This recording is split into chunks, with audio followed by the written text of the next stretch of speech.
ఉందా?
చదివారా నిన్న మొన్న చెప్పింది?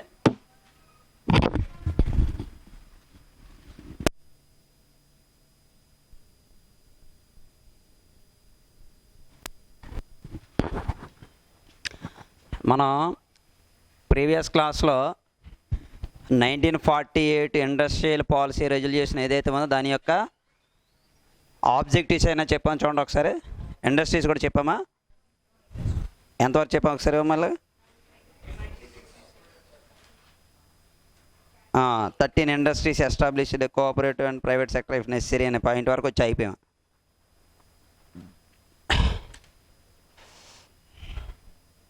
ఇదంతా కూడా కేటగిరీ ఏకి సంబంధించిన ఇన్ఫర్మేషన్. ఓకే, కేటగిరీ బికి రండి. కేటగిరీ బి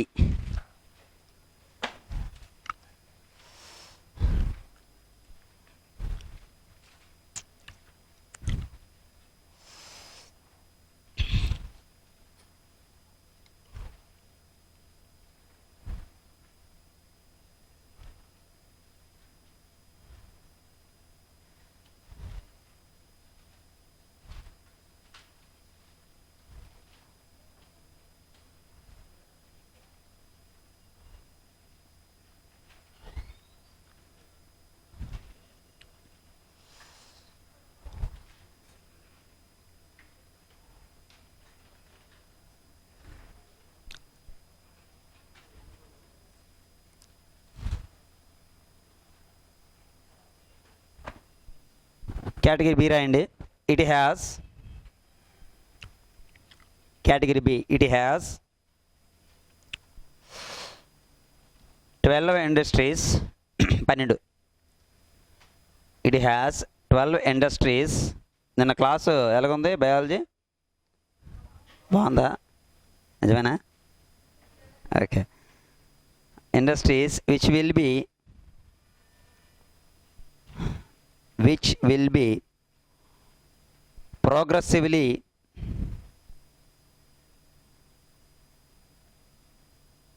అయినా మా ఫ్రెండ్ నేనే రెఫరెన్స్ ఇచ్చాను, అందుకే అడిగాను ఎలాగ ఉందని.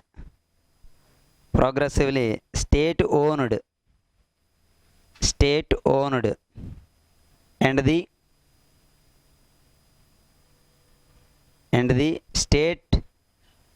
and the state will take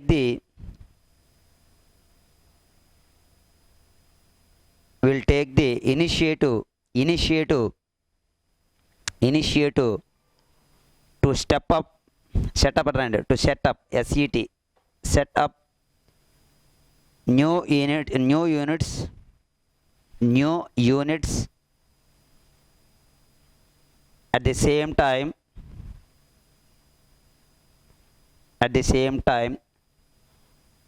private enterprises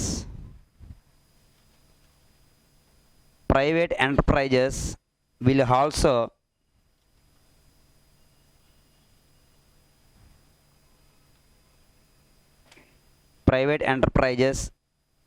also have opportunity will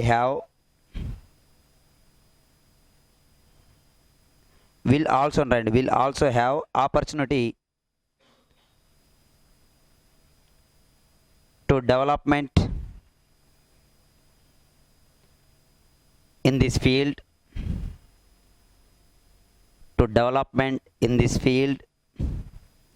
either on its own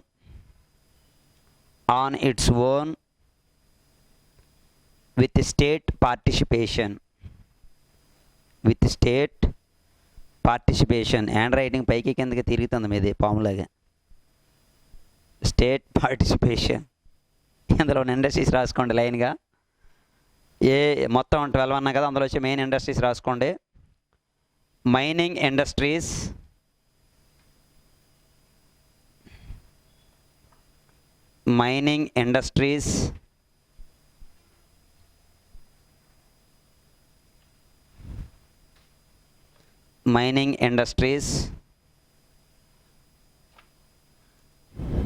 next non ferrous minerals. Ferrous అంటే ఏంటి? Iron. Non ferrous minerals.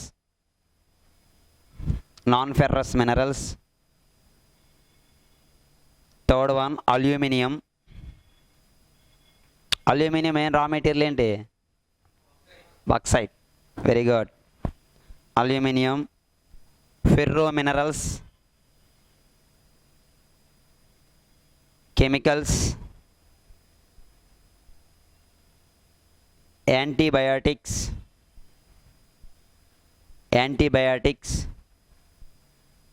Emergency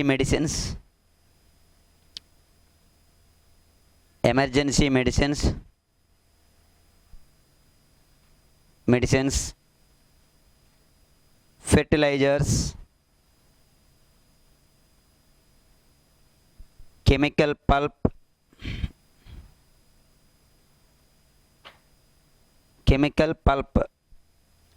అంటే గుజ్జు. Airways and waterways, roadways and waterways. Air కాదు, roadways and waterways. Machinery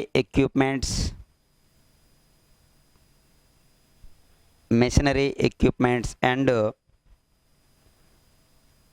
synthetic rubber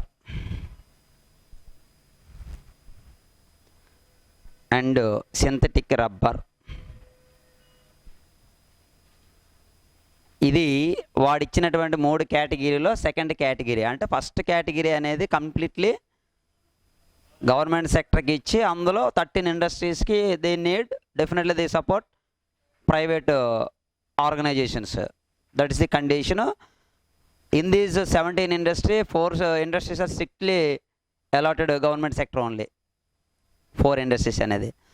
so second category అంటే category బీకి వచ్చేసరికి category బీలో ఉండే ఇండస్ట్రీస్లో majority industries are controlled by government sector, but they are the organizers by private individuals or private enterprise అంటే private organization control ఉండేటువంటి industries. So తర్వాత దాన్ని ఏమన్నా మనం లిస్ట్ సి అంటే కేటగిరీ సి రిమైనింగ్ అంటే ఫస్ట్ కేటగిరీలో ఉండేటటువంటి ఇండస్ట్రీస్ ఏం చెప్పాం మొత్తం 17, సెకండ్ కేటగిరీలో ఉండే ఇండస్ట్రీస్ ఏంటి 12. ఇవి కాకుండా అంటే ఓవరాల్ 19, అక్కడ ఎంత ఏంటంటే 29 ఇండస్ట్రీస్. సో ఆ 29 కాకుండా remaining rest of the all the industries are allotted category C. Category సికి సంబంధించినటువంటి అలాట్మెంట్స్ ఆ పాయింట్ రాసుకోండి. It consist of consists of all the industries category, all the industries except which are not included, except which are not included in category A and B. A and B. The development of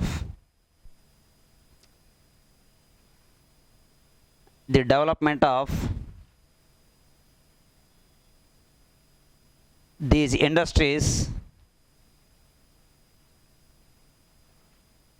will be left to the industries and development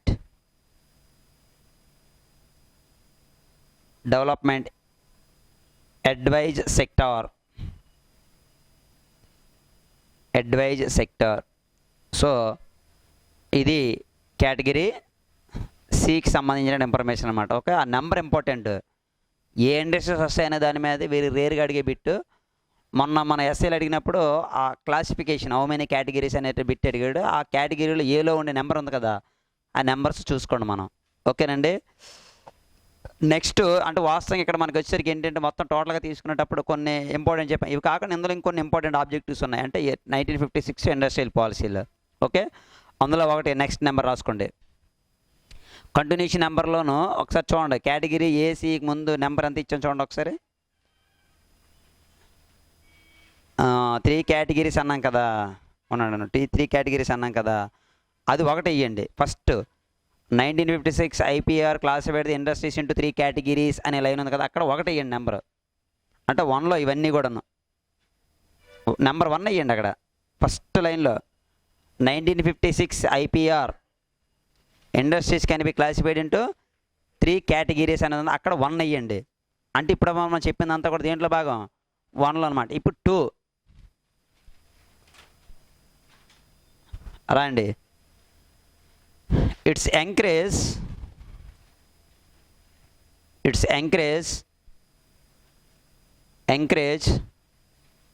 small and cottage industries. Small and cottage industries. Point note చేయండి, explain చేస్తాను మీకు. Small and cottage industries. That is second one. Next, third one. Reduce regional imbalances. Reduce regional imbalances. That is third one. Fourth one. To establish industrial peace.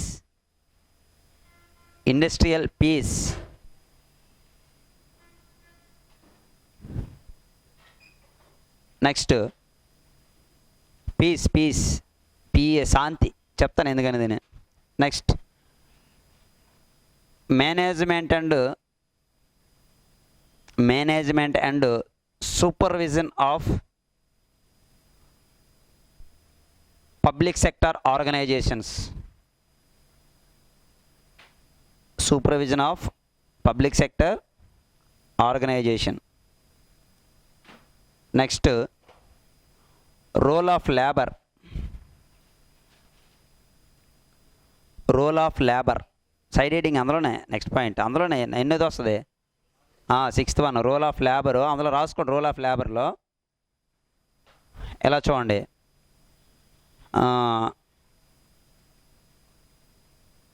Training programmes అందులో రాయండి. అందులోనే training programs of technical and management programmes.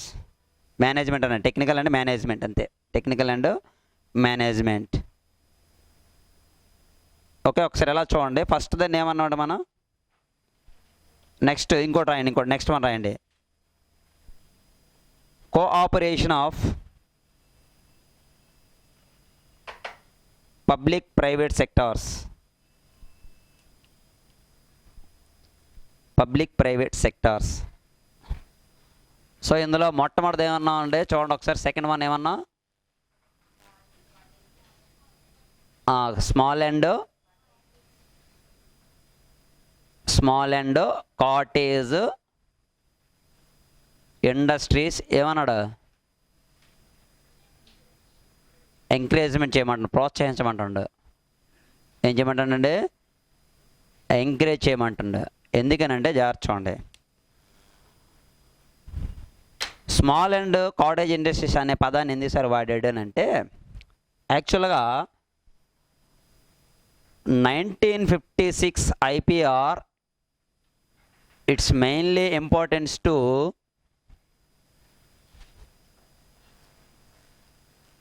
Large scale industries. అంతే కదా? Its importance only large scale industries. So ఇక్కడ ఒక point ఉంది. తర్వాత దాన్ని రెడ్యూస్ రీజనల్ ఇన్బ్యాలెన్స్ అనేటువంటి వర్డ్ అడిగాడు చూడండి. ఆ రెండింటికి ఈ పాయింట్కి దీనికి ఈ మూడింటికి లింక్ ఉంది చూడండి. So in case of government established a large scale industry in a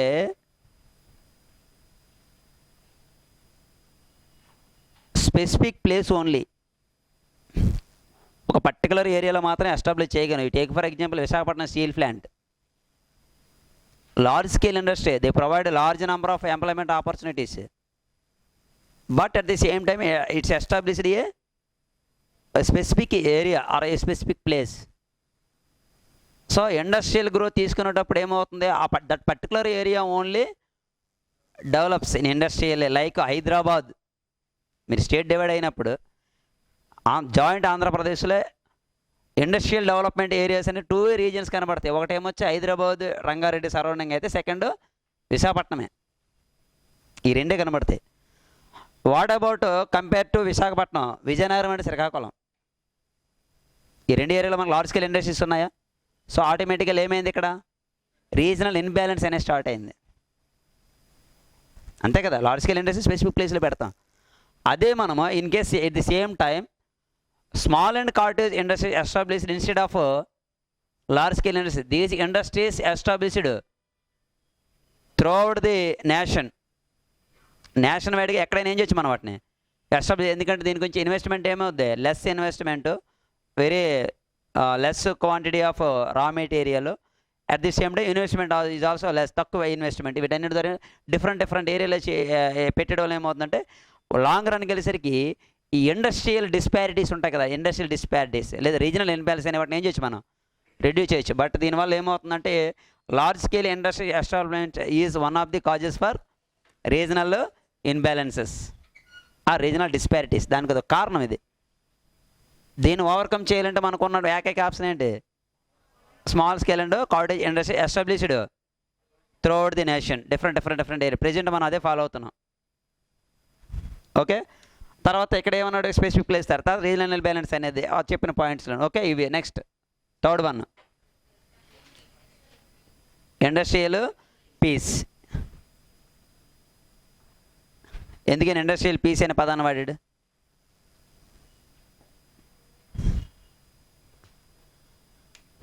భారతదేశంలో ఆర్గనైజర్కి లేబర్కి ఏదైనా ఒక ప్రాబ్లం అనేది ఇష్యూ అయింది అనుకోండి. లైక్ ఇప్పుడు తెలంగాణలో ఆల్రెడీ దీని బెస్ట్ ఎగ్జాంపుల్ ప్రజెంట్ జరుగుతుంది ఆర్టీసీ, అవునా? సో ప్రొడక్షన్ అనేది లాంగ్ రన్లోనూ ఒక ఆర్గనైజేషన్ అనేది ప్రాఫిట్ మోటోలో వెళ్ళాలన్నా, ప్రొడక్షన్ అనేది ఇంక్రీజ్ అవ్వాలన్నా ఏమవ్వాలి? అక్కడ మనకు కావాల్సింది లాంగ్ రన్లో పీస్, శాంతి కావాలా? శాంతి అంటే ఎవరెవరి మధ్య? Organiser versus labourers.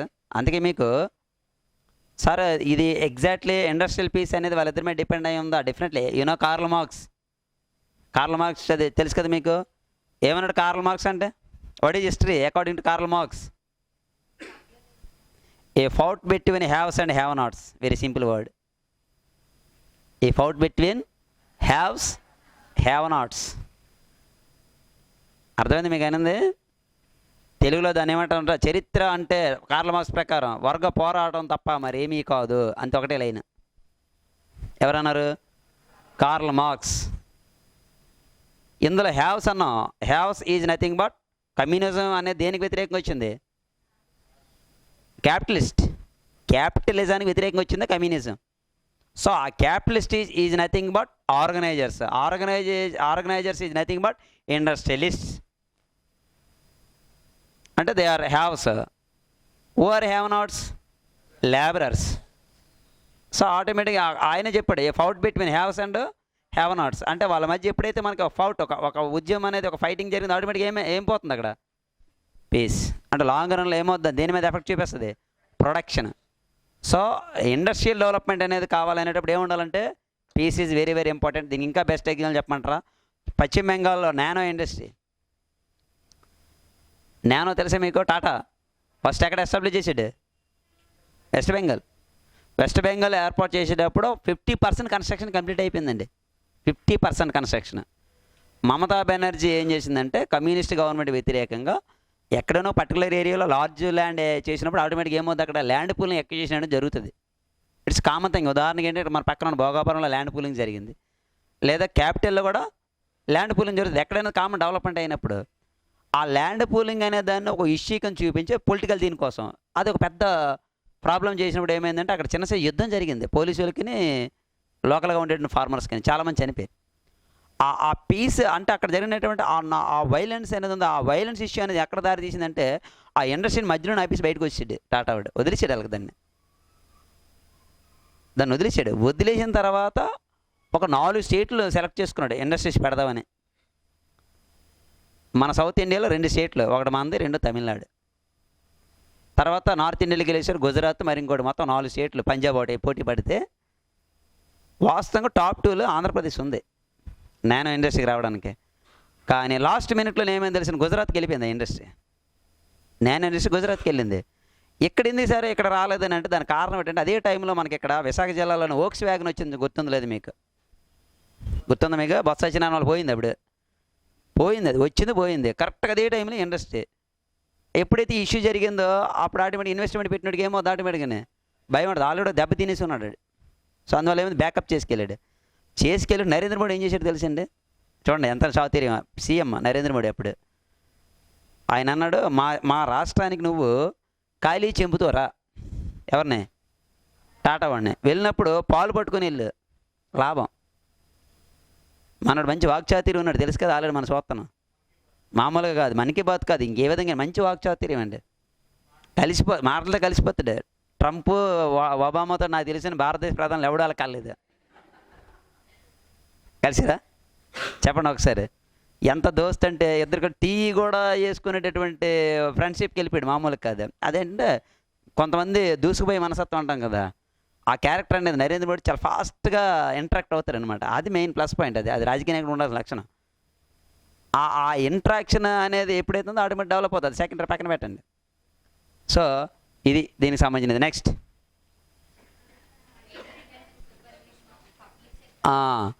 Public sector supervision అనే వర్డ్ ఎందుకు వాడాం మనం?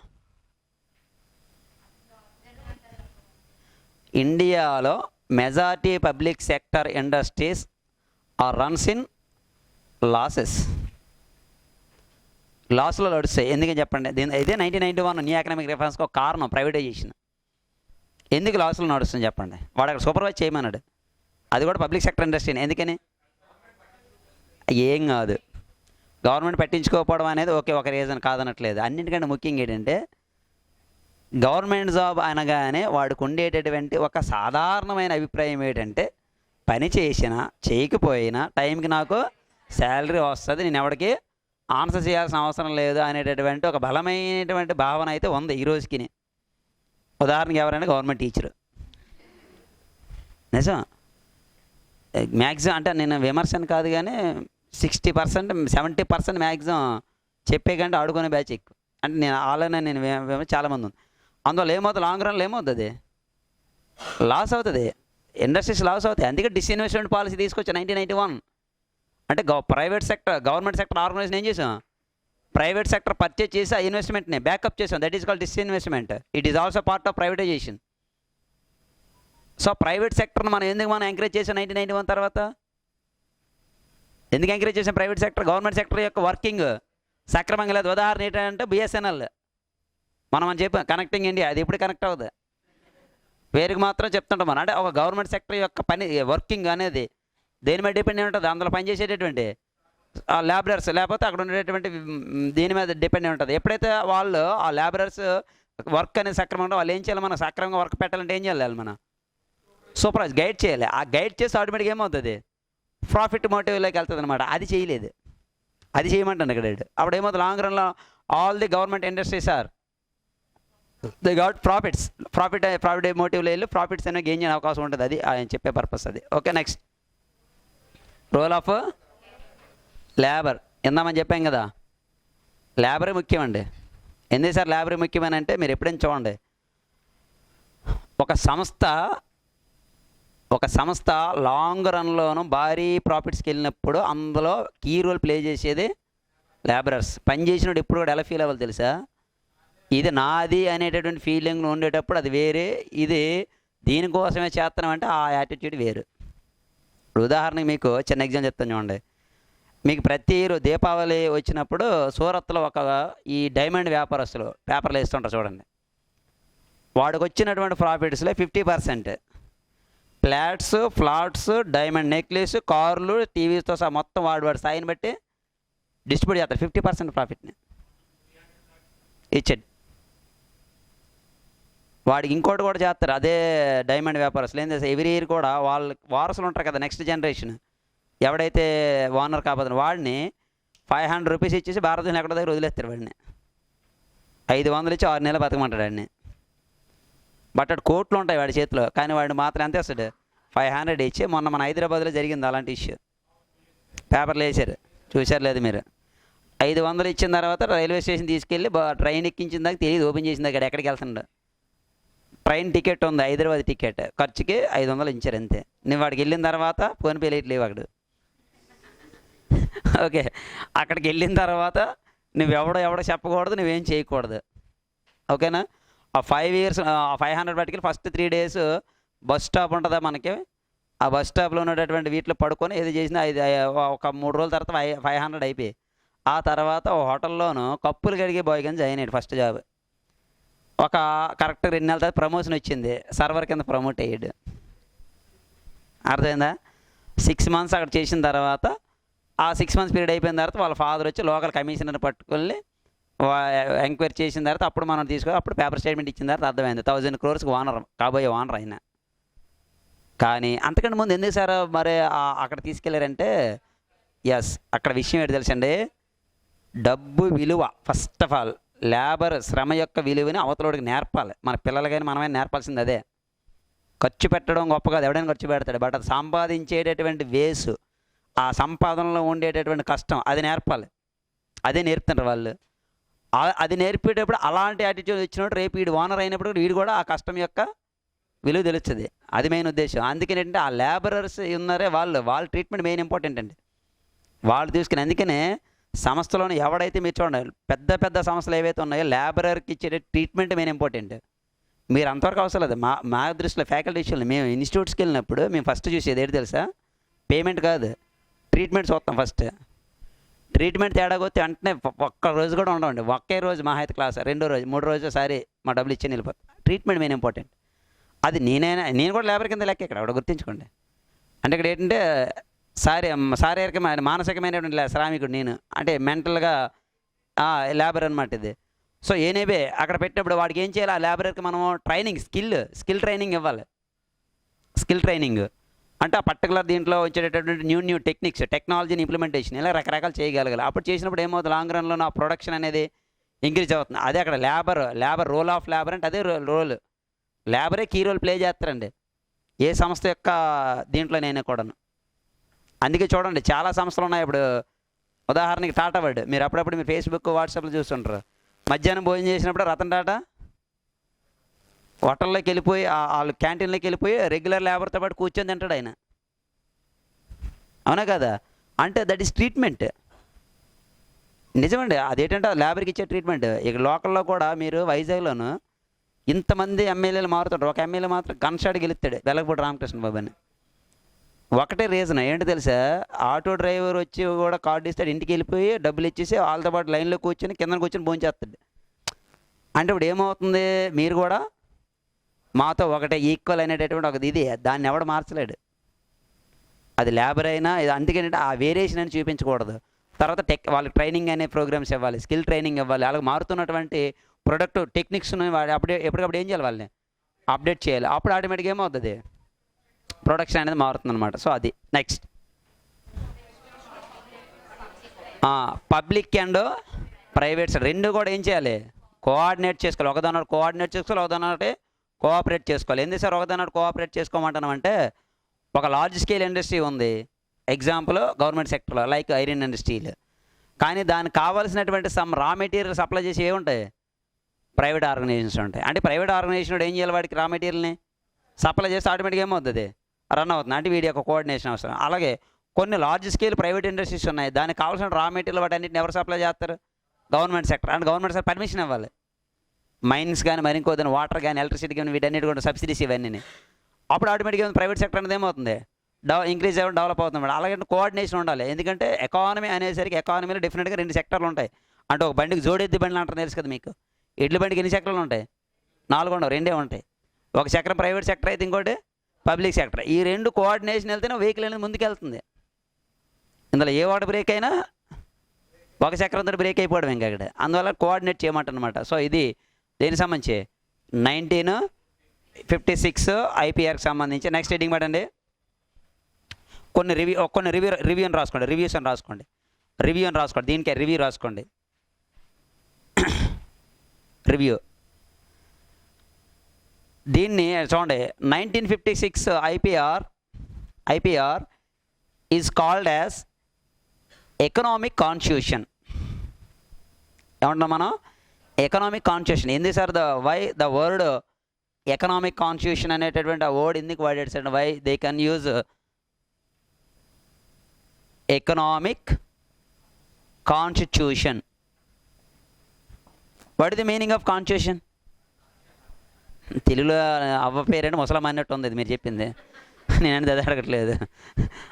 కాన్స్టిట్యూషన్ అంటే దాని యొక్క exact word, it's a book for a rules and regulation of a government and government officials and their administrative. పరిపాలన, అందులో ఉండేటటువంటి రూల్స్ అండ్ రెగ్యులేషన్, గవర్నమెంట్ యొక్క నియమ నిబంధనలు, వీటన్నిటిని తెలియజేసేటటువంటి ఒక బుక్, దాన్ని ఏమంటాం మనం కాన్స్టిట్యూషన్. అలాగే ఇండియన్ ఏది ఇండస్ట్రియల్ పర్పస్లో తీసుకునేటప్పుడు సో మెనీ ఇండస్ట్రియల్ పాలసీస్ ఉన్నాయి. లైక్ 1948 ఉంది, 56 ఉంది, 77 ఉంది, 80 ఉంది, 90 ఉంది, అండ్ 91 ఉంది. సో మెనీ ఉన్నాయి. బట్ ఇవన్నీ ఉన్నా కూడా ఇందులో అది వెరీ వెరీ ఇంపార్టెంట్ అనేసరికి ఏం చెప్తాం మనం, సెకండ్ 5-year ప్లాన్. ఎందుకు సార్ సెకండ్ ఐపీఆర్ అని చెప్తున్నాడు? Second IPR means it's related to second 5-year plan. Second 5-year plan importance to large scale industries. So second 5-year plan అనేది లార్జ్ స్కేల్ ఇండస్ట్రీస్ ఇంపార్టెన్స్ ఇవ్వడానికి కారణం కూడా ఏది, 1956 IPR. అలాగే majority industrial డెవలప్మెంట్కి సంబంధించిన టార్గెట్స్ లేకపోతే వాటి ఆబ్జెక్టివ్స్ అన్నీ కూడా ఎక్కడ కనబడతాయి, మనకి 56లోనే కనబడతాయి. అలాగే మనకి India follows which type of economy, mixed economy. So mixed economy ఏదైతే ఉందో దీని యొక్క ఇంట్రడక్షన్ అనేది ఏం చెప్తుంది, 1948 explains mixed economy, it's introduction only. But implementation అనేది ఎప్పుడు స్టార్ట్ అయింది, మిక్స్డ్ ఎకానమీ యొక్క ఇంప్లిమెంటేషన్ అనేది 1956. At present we follows mixed economy. India is belongs to mixed economy అంటాం మనం. So it's main basis 1956 IPR. ఇది ఏంటంటే జస్ట్ ఇంట్రడక్షనే, బట్ ఇంప్లిమెంటేషన్ అనేది ఇప్పటి నుంచి 1956 తర్వాతనే స్టార్ట్ అయింది. That's why it's called economic constitution. ఆ వర్డ్ ఎకనామిక్ కాన్స్టిట్యూషన్ అనే వర్డ్ వాడడానికి కారణం అక్కడ రాసుకోండి point. 1956 IPR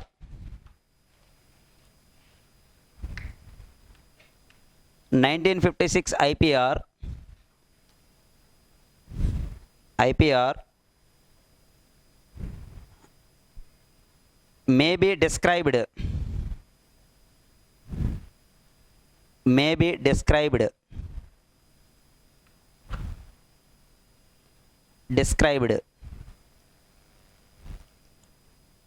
as an economic constitution, as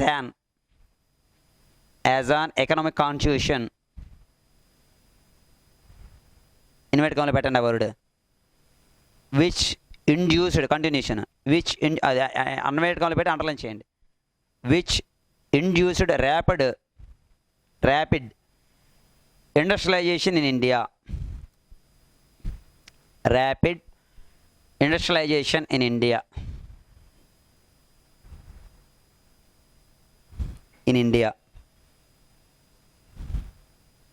Next, this policy accepts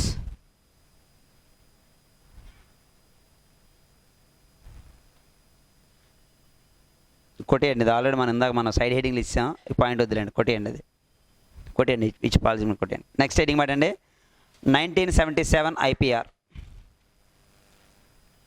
1977 IPR.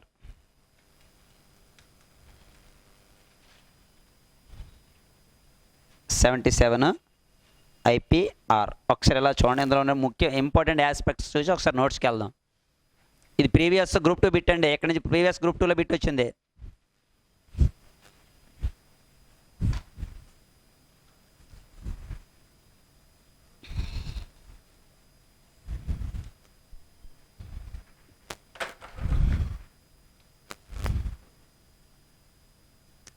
Nineteen 77 IPR. Okay.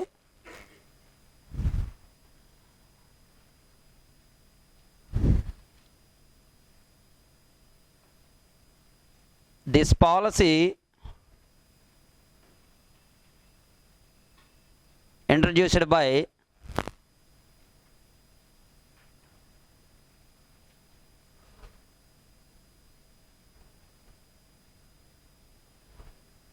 Morarji Desai government or Morarji Desai. ఒక విధంగా ఏంటంటే the first non Congress government ఇది after independence. So non Congress government అనేసరికి ఆటోమేటిక్గా ఏం ఆలోచిస్తుంది, అది కాంగ్రెస్ యొక్క మార్కిజం అయితే ఉందో దాన్ని ఏం చేయాలి, అది అబాలిష్ చేయాలనుకుంటుంది. Take for example planning commission, NITI Aayog, అంతేనా. So planning commission introduced by Congress government, whereas NITI Aayog BJP. అంటే ఆ మార్కిజం అనేది ఉంటుంది ప్రతి ఒక్కటి. వాడు అడ్మినిస్ట్రేషన్ అనేది ఒక సింబల్ అనేది పెట్టాలనుకునేటప్పుడు. సో ఇక్కడికి వచ్చేసరికి చూడండి, ఈ గవర్నమెంట్ అనేది ఆటోమేటిక్గా ఏం చేంజ్ చేయాలనుకుంది. అందులో మెయిన్ ఏంటంటే,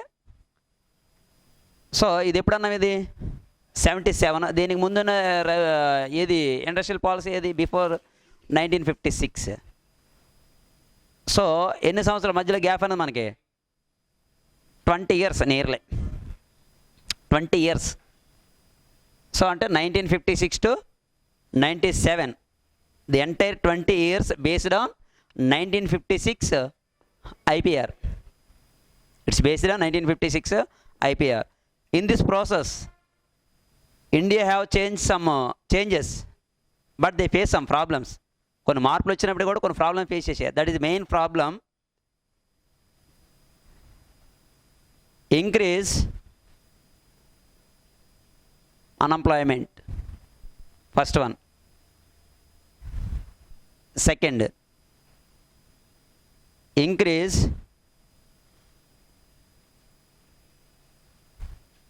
regional imbalances between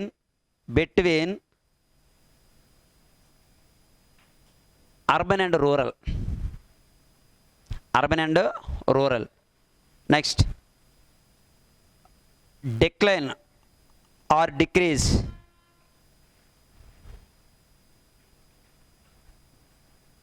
of real investment rate. Real investment rate అనేది ఏమైంది, తగ్గింది. It will be falls.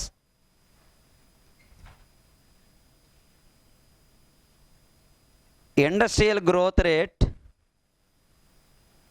Records between 2 to 4% only. Industrial growth rate అనేది ఎంత ఉంది, 2 to 4%. అంటే పెద్దగా గ్రోత్ అనేది మనకు కనబడలేదు. ఇవన్నీ కూడా ఏంటంటే ఈ 20 ఇయర్స్ స్పాన్లో వచ్చినటువంటి లాసెస్ ఇవన్నీ కూడా, ఎకానమీలో ఉన్నటువంటి డిఫెక్ట్స్ ఇవన్నీ కూడా. Finally increases number of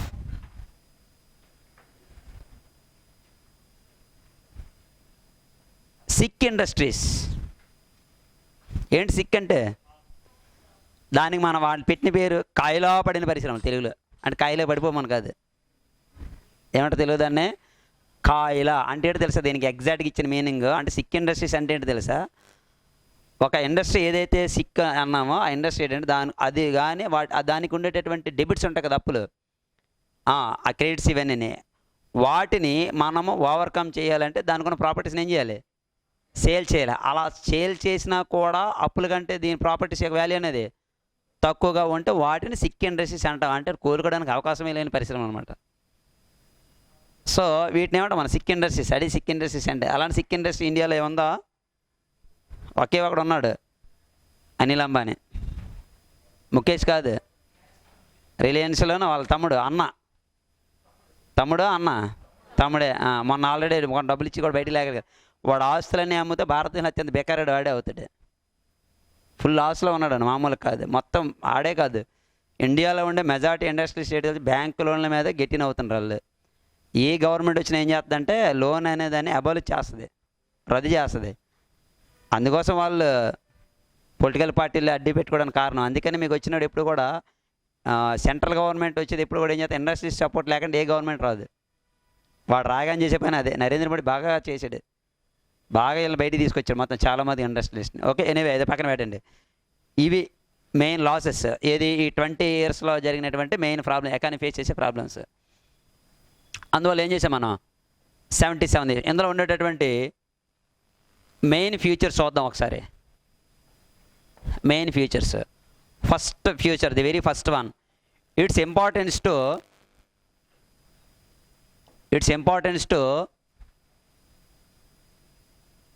small scale industries.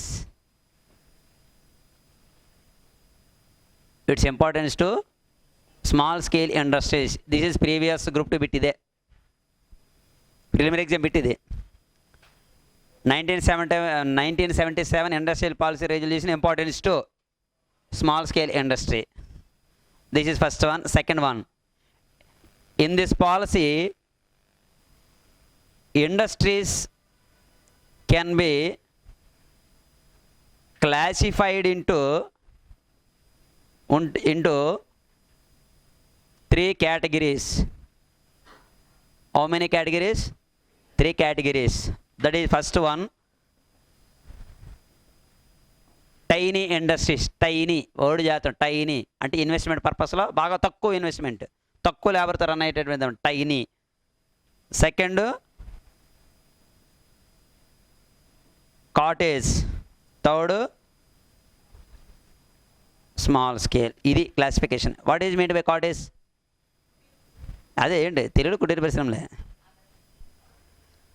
Family members హెల్ప్తో లోయెస్ట్ ఇన్వెస్ట్మెంట్తో ఓన్లీ ఫ్యామిలీ మెంబర్స్ మాత్రమే మనం చేస్తే దాన్ని కాటేజ్ ఇండస్ట్రీస్ అంటాం. అంటే ఎక్కడుంటే సరౌండింగ్ ఏరియాలో స్టార్ట్ అవుతుంది. సాధారణంగా మీరు చెప్పినటువంటి పికిల్స్, హ్యాండ్లూమ్స్, ఇంకా పాడి పంటలు వద్దే, పాడి పంటలు ఇట్లేవు. తర్వాత మన అగరబత్తి మేకింగ్, అగరబత్తి, అలాగే పపడ్స్, అప్పడాలు, ఇలా సోమైన ఏమన్నా ఇవన్నీ కూడాను. టోటల్గా ఇవన్నీ కూడా దేనికి ఉంది? Cottage industry. స్మాల్ స్కేల్ అనేది ఇన్వెస్ట్మెంట్ కాస్ట్ ఎక్కువ ఉండదు. ఇది క్లాసిఫికేషన్, వాడు ఇచ్చేటటువంటి classification. Okay, that is second important feature. Third one, in this policy small scale industries list, small scale industries list increases 180 to 807. Number important. 180 to 807. ఏంటి దాని అర్థం?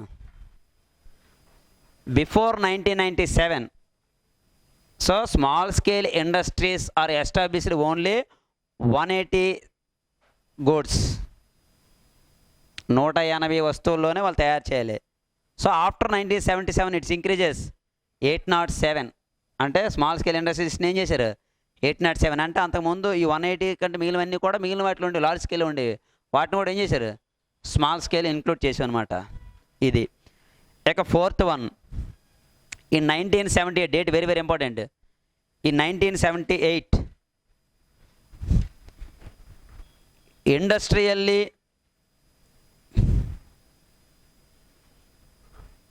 Industrial development purpose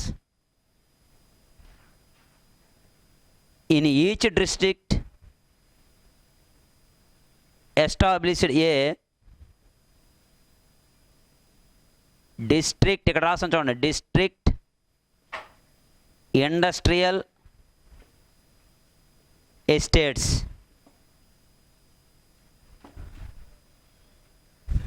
national వైడ్గాను 78 important. 78లో each and every district కూడా district headquarter ఉంటుంది కదా, district headquarter industrial development కోసం ఏం చేసాం district industrial estates. Like Kancharapalem లేదా మెయిన్ రోడ్ అనుకుని చెప్పాను కదా, చెప్పాడు అటు ఇటు కూడా వెళ్ళిన పక్కన మీకు కనబడుతుంది ఇండస్ట్రియల్ ఎస్టేట్స్. ఎప్పుడు ఏర్పాటు చేసాం 1978 in the part of 77 IPR. So this is the important features of 1977 IPR. Listen ఒకసారి చూడండి ఒకసారి. The first important feature, its importance to small scale industries, that is the first important feature. The second one, industries can be classified into 3 categories, that is tiny industry, cottage industry and small scale industry. This is the second important feature. And third one, small scale industries list increases 180 to 807. ఇక్కడ small scale industries means small scale industries goods, ఇక్కడ goods, ఇక్కడ industries అంటే ఆ goods యొక్క list ఇది ఇక్కడ increases. ఈ 1978 throughout the nation every district head quarter they established district industrial estate with the purpose of industrial development. Industrial development కోసం 78లో establish చేయడం జరిగిందనమాట. సో ఇది ఇంపార్టెంట్.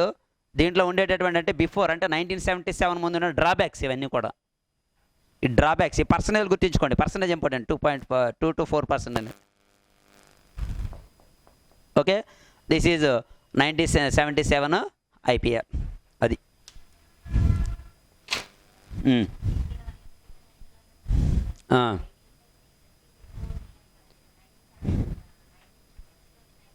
ఐపీఆర్ ప్రకారం ఇండస్ట్రీస్ ఇక్కడ only large scale industries establish అయ్యాయి. ఎక్కువ ఉంటుంది కానీ అది స్పెసిఫిక్ ఏరియాలో ఉండేటప్పుడు అక్కడ మాత్రం ఉండేటప్పుడు ఎక్కువ ఎంప్లాయ్మెంట్ ఇవ్వలేదు. చేయాలి కాదనట్లేదు, గవర్నమెంట్ చేయలేదు. ఎందుకంటే అది ఇంపార్టెన్స్, ఇది 56 importance to large scale industries only. అది ఓకే, నోట్ చేయండి ఒకసారి, పాయింట్ నోట్ చేయండి. The industrial policy statement of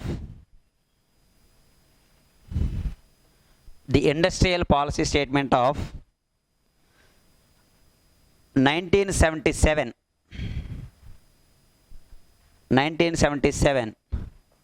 was shocked out by industrial policy statement of 1977 was wait checked out.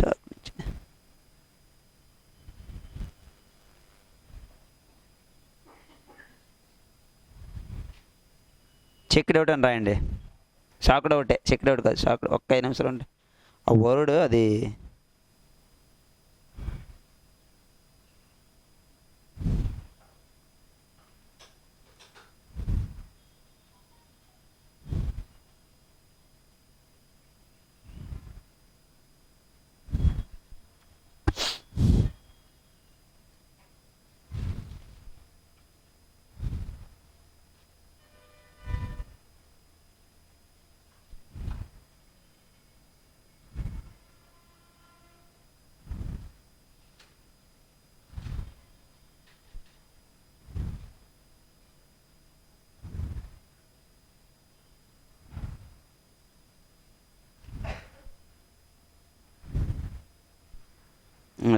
Chalked ఒకటేనండి, చాక్డ్ ఒకటే.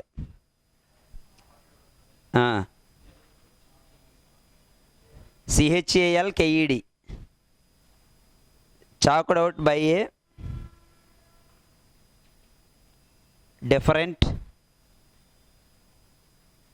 different political setup,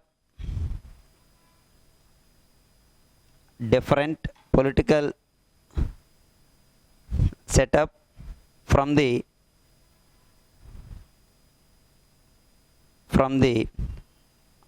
fast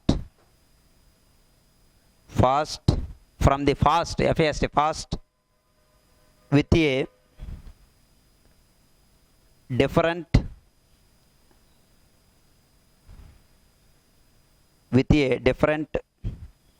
fervor, FERVOUR.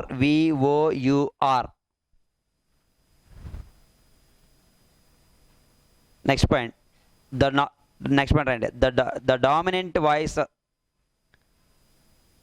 dominant voice in the government was having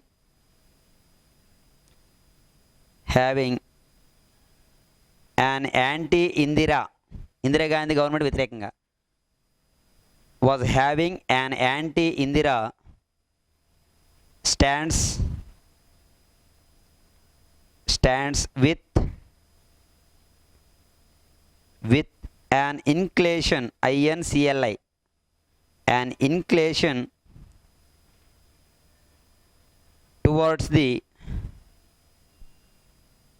Gandhian, IAN GAN DHIAN, Gandhian socialistic views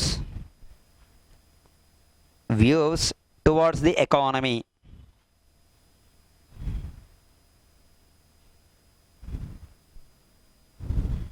okay, heading పెట్టండి main aspects అని, side heading పెట్టండి main aspects. అంతకంటే ముందు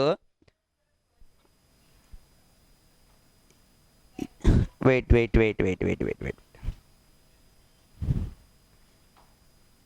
ఇక్కడ ఒకటేనండి. ఇవన్నీ ఫస్ట్ లైన్ విషయం ఏంటంటే, యాక్చువల్గా ఇది ఇందా మనం ఏం చెప్పుకున్నామంటే, చూడు దాని మీనింగ్ సింపుల్ వర్డ్లో చెప్పాలనుకుంటే, బిఫోర్ 77 ఆఫ్టర్ 77 అక్కడ ఉండేటటువంటి పొలిటికల్ పార్టీస్. ఓకేనండి, బిఫోర్గా ఉండేటటువంటి పొలిటికల్ గవర్నమెంట్ అంతా ఏంటంటే అది కాంగ్రెస్ గవర్నమెంట్. అంటే Congress government means Indira Gandhi government. Okay, after ఉన్నదంతా Morarji Desai.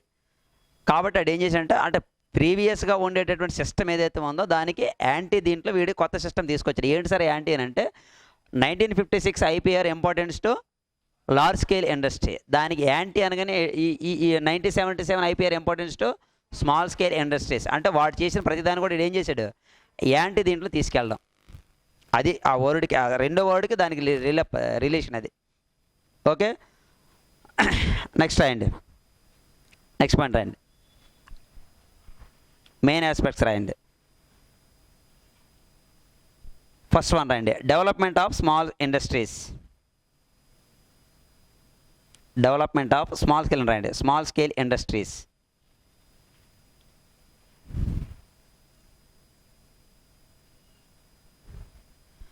(1977) IPR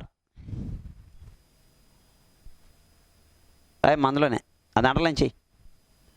1977 IPR importance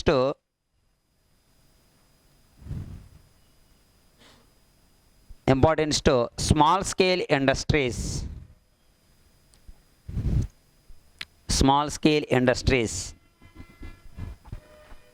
first ఇదే ప్రీవియస్ గ్రూప్ టు బిట్, ఇది ప్రీవియస్ గ్రూప్ టు బిట్, ఇది ప్రిలిమినరీ ఎగ్జామ్లో అడిగిన బిట్ ఇది.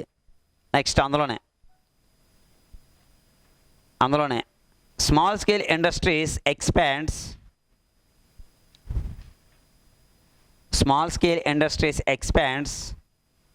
Small towns and villages.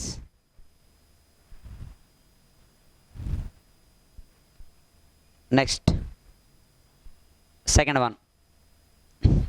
one classification of small scale industries.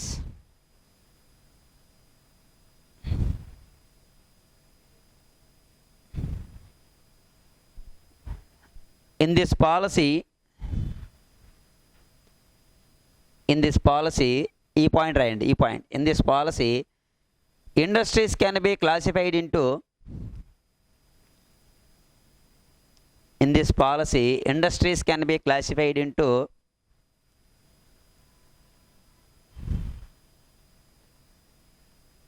three categories.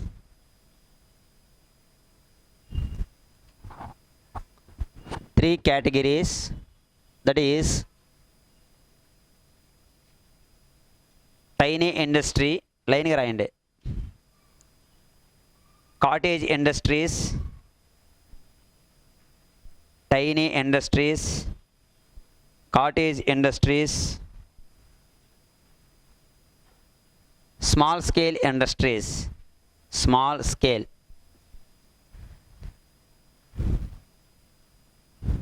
Next one, investment range ఇవ్వలేదు, చెప్తాను మీకు తర్వాత. ఇండస్ట్రీ చెప్పిన మీకు చెప్తాను, దాని సెపరేట్ క్లాసిఫికేషన్ అనేది ఇస్తాను, కంగారు పడకండి. ఎందుకంటే ఇన్వెస్ట్మెంట్ రేంజ్ ఒకలాగా లేదు, ఒక్కొక్క సర్టెన్ పీరియడ్లో ఒక ఇన్వెస్ట్మెంట్ లెవెల్ అనేది ఒక్కొక్కలాగా ఇచ్చాడు, అది ఒకలాగా లేదు. దానికి మీకు చెప్తాను, నెక్స్ట్ దీంట్లో వచ్చి చెప్తాను, కంగారు పడకండి. థర్డ్ వన్ రాయండి, third one, the reserve list, the reserve list of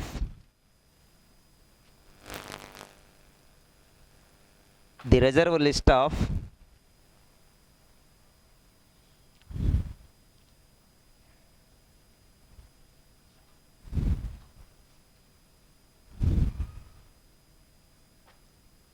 the reserve list of small scale industries, goods, or goods important, small scale industries goods increased from చెప్పండి 180 to 807, 180 180 to 807, a number important. In 1978, district industrial centres, వాటిని మనం estates అని కూడా అంటాం, district industrial centres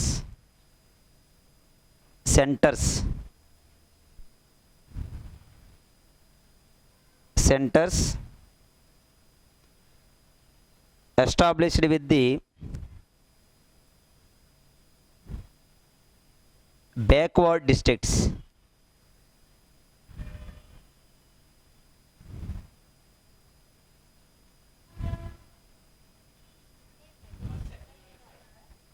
max ప్రతి district ఏర్పాటు చేశారండి, backward, starting backward అన్నాడు కానీ తర్వాత అన్ని డిస్ట్రిక్ట్ కూడా అది ఏర్పాటు, మొత్తం త్రోట్లు అన్నింటినీ స్టార్టింగ్ బ్యాక్వర్డ్ అన్నాడు, తర్వాత దాన్ని ఎక్స్పాండ్ చేశాడు మొత్తం.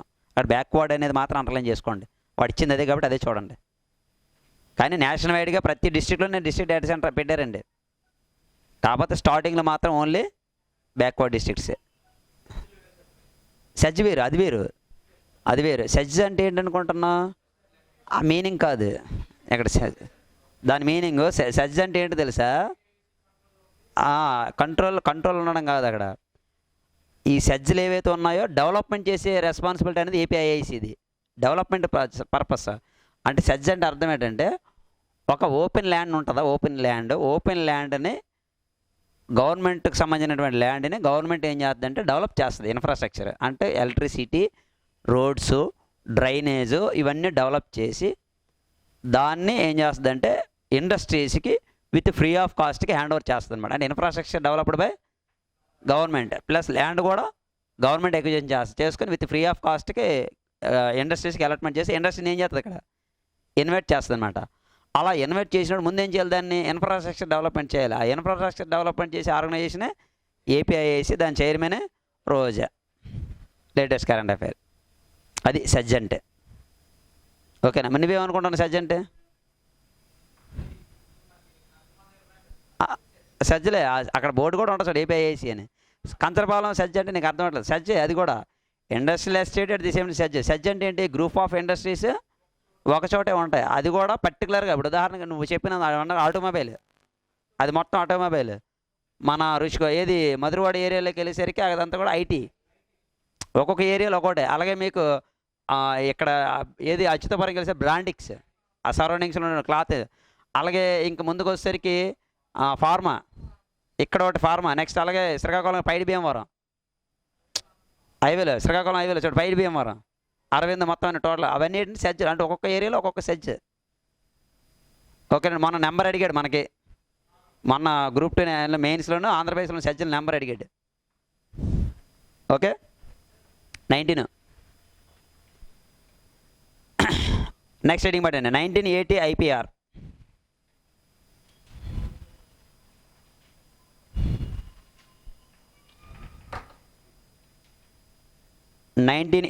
IPR.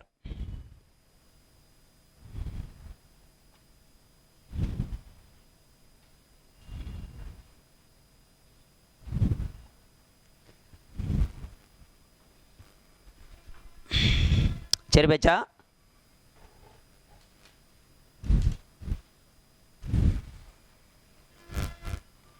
ఫస్ట్ సెజ్ ఏంటి ఇండియాలో?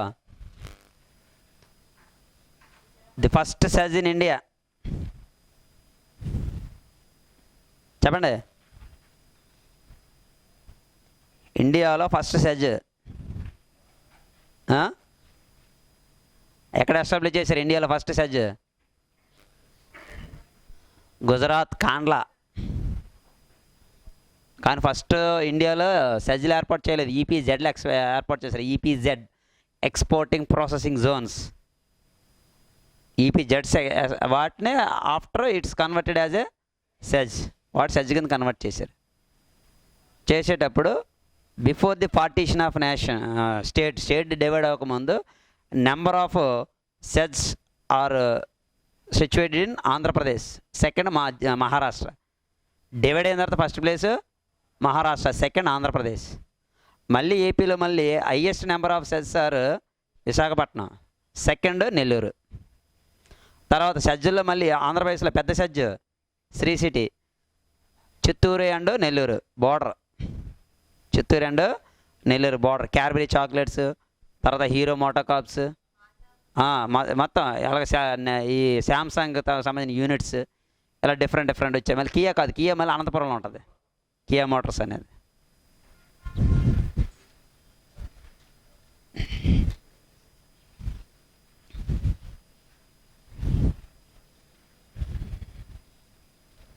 వరల్డ్లో ఫస్ట్ సెజ్లు ఏర్పాటు చేసిన దేశం ఏది? Very good, China. 80s industrial development ఆ స్థాయి ఉండడానికి కారణం ఏంటి తెలుసా? చైనాకి సెజ్లే. అమెరికా కంటే కూడా ఎక్కువ exports and foreign exchange earnings కూడా ఉన్నవి అది చైనా. విపరీతంగా ఫారిన్ రిజర్వ్స్ ఉన్నాయి వాళ్ళకి, అందుకని ప్రతిదీ కూడా అడ్వాన్స్గా వెళ్తారు వాళ్ళకి, ఎందుకంటే డబ్బులు పుస్తకాలంగా ఉన్నాయి వాళ్ళకి. ఇండియాతో పాటు అది కూడా డెవలపింగ్ నేషనే తెలుసా మీకు? ఇప్పుడు అది డెవలపింగ్ నేషన్ కాదు, డెవలప్డ్ నేషన్. మనం ఇంకా డెవలపింగ్లో ఉన్నాం మనం. ఓకే, 1980 IPR ఎలా చూడండి, 1980 IPR. ఓకే, మెయిన్ ఫ్యూచర్ చూద్దాం, దీంట్లో ఉండేటటువంటి మెయిన్ ఫ్యూచర్స్ ఏంటో. First of all reduce regional imbalances. Reduce regional imbalances అంటే ప్రాంతీయ అసమానతలు ఏం చేయాలి? తగ్గించాలి. Through how to reduce regional imbalances? To recognise, first step to recognise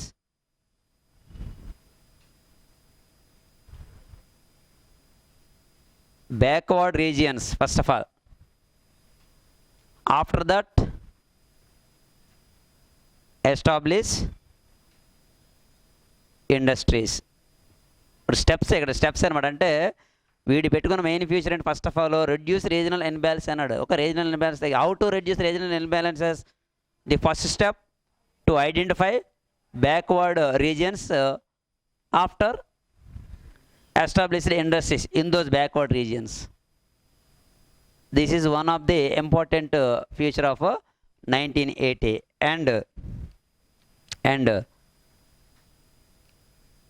in this policy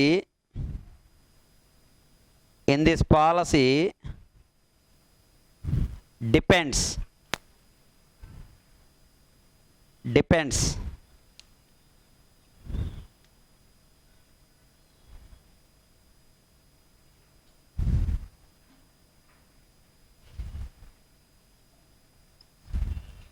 development. In this policy, development depends on 1956 IPR. దేన్ని ఏది depend అయింది ఇక్కడ? Development only. Development depends on 1956 IPR.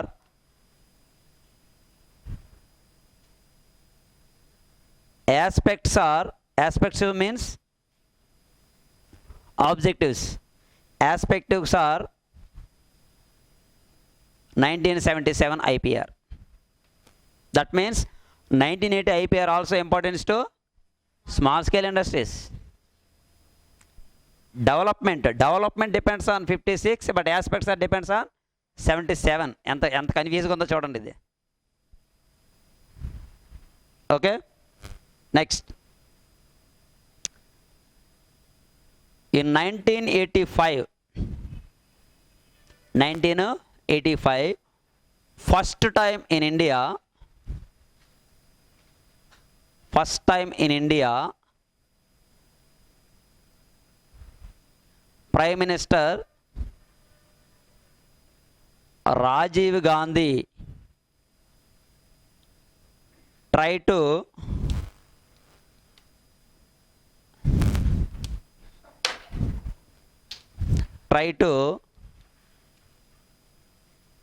introduce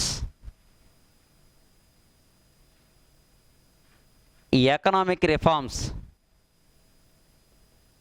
in this policy.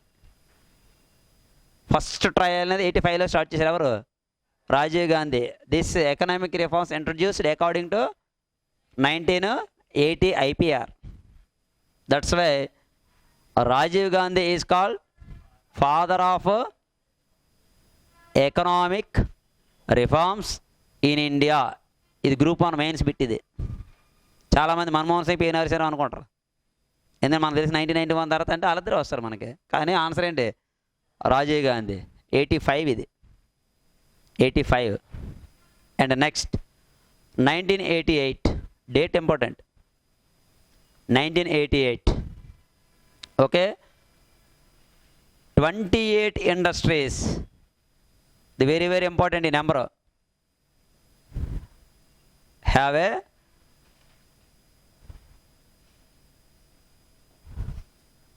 Licence. 28 ఇండస్ట్రీస్కి licence ఉండాలి. సో remaining ఇండస్ట్రీస్కి licensing అవసరం లేదు. దీన్ని చూడండి, 28 అన్నాం కదా. 1991 IPRకి వచ్చేసరికి స్టార్టింగ్లో ఎంత తీసుకొచ్చాను దీన్ని? Licensing. Very good. 18. At present 5. At present 5 ఇండస్ట్రీస్కి లైసెన్సింగ్ ఉండాలి. స్టార్టింగ్ 1991 స్టార్టింగ్ ఇంట్రడక్షన్ అప్పుడు 18 ఇండస్ట్రీ, 80 IPR 28 ఇండస్ట్రీస్కి లైసెన్స్ ఉండాలి. రిమైనింగ్ వాటికి లైసెన్సింగ్ అవసరం లేదు. At the same time 1988 industrial backward district, అంటే ఇండస్ట్రియల్ బ్యాక్వర్డ్ డిస్ట్రిక్ట్స్ ఏవైతే ఉన్నా త్రూఅవుట్ ది నేషన్ ఐడెంటిఫై చేసి ఆ backward each and every backward district government established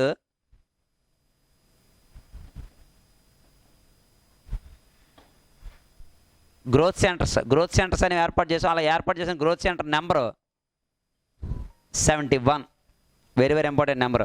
28 71 throughout the nation. అవేంటి? డిస్ట్రిక్ట్ ఇండస్ట్రీ సెంటర్స్ అవి. ఇవి గ్రోత్ సెంటర్స్. నేమ్ చూడు.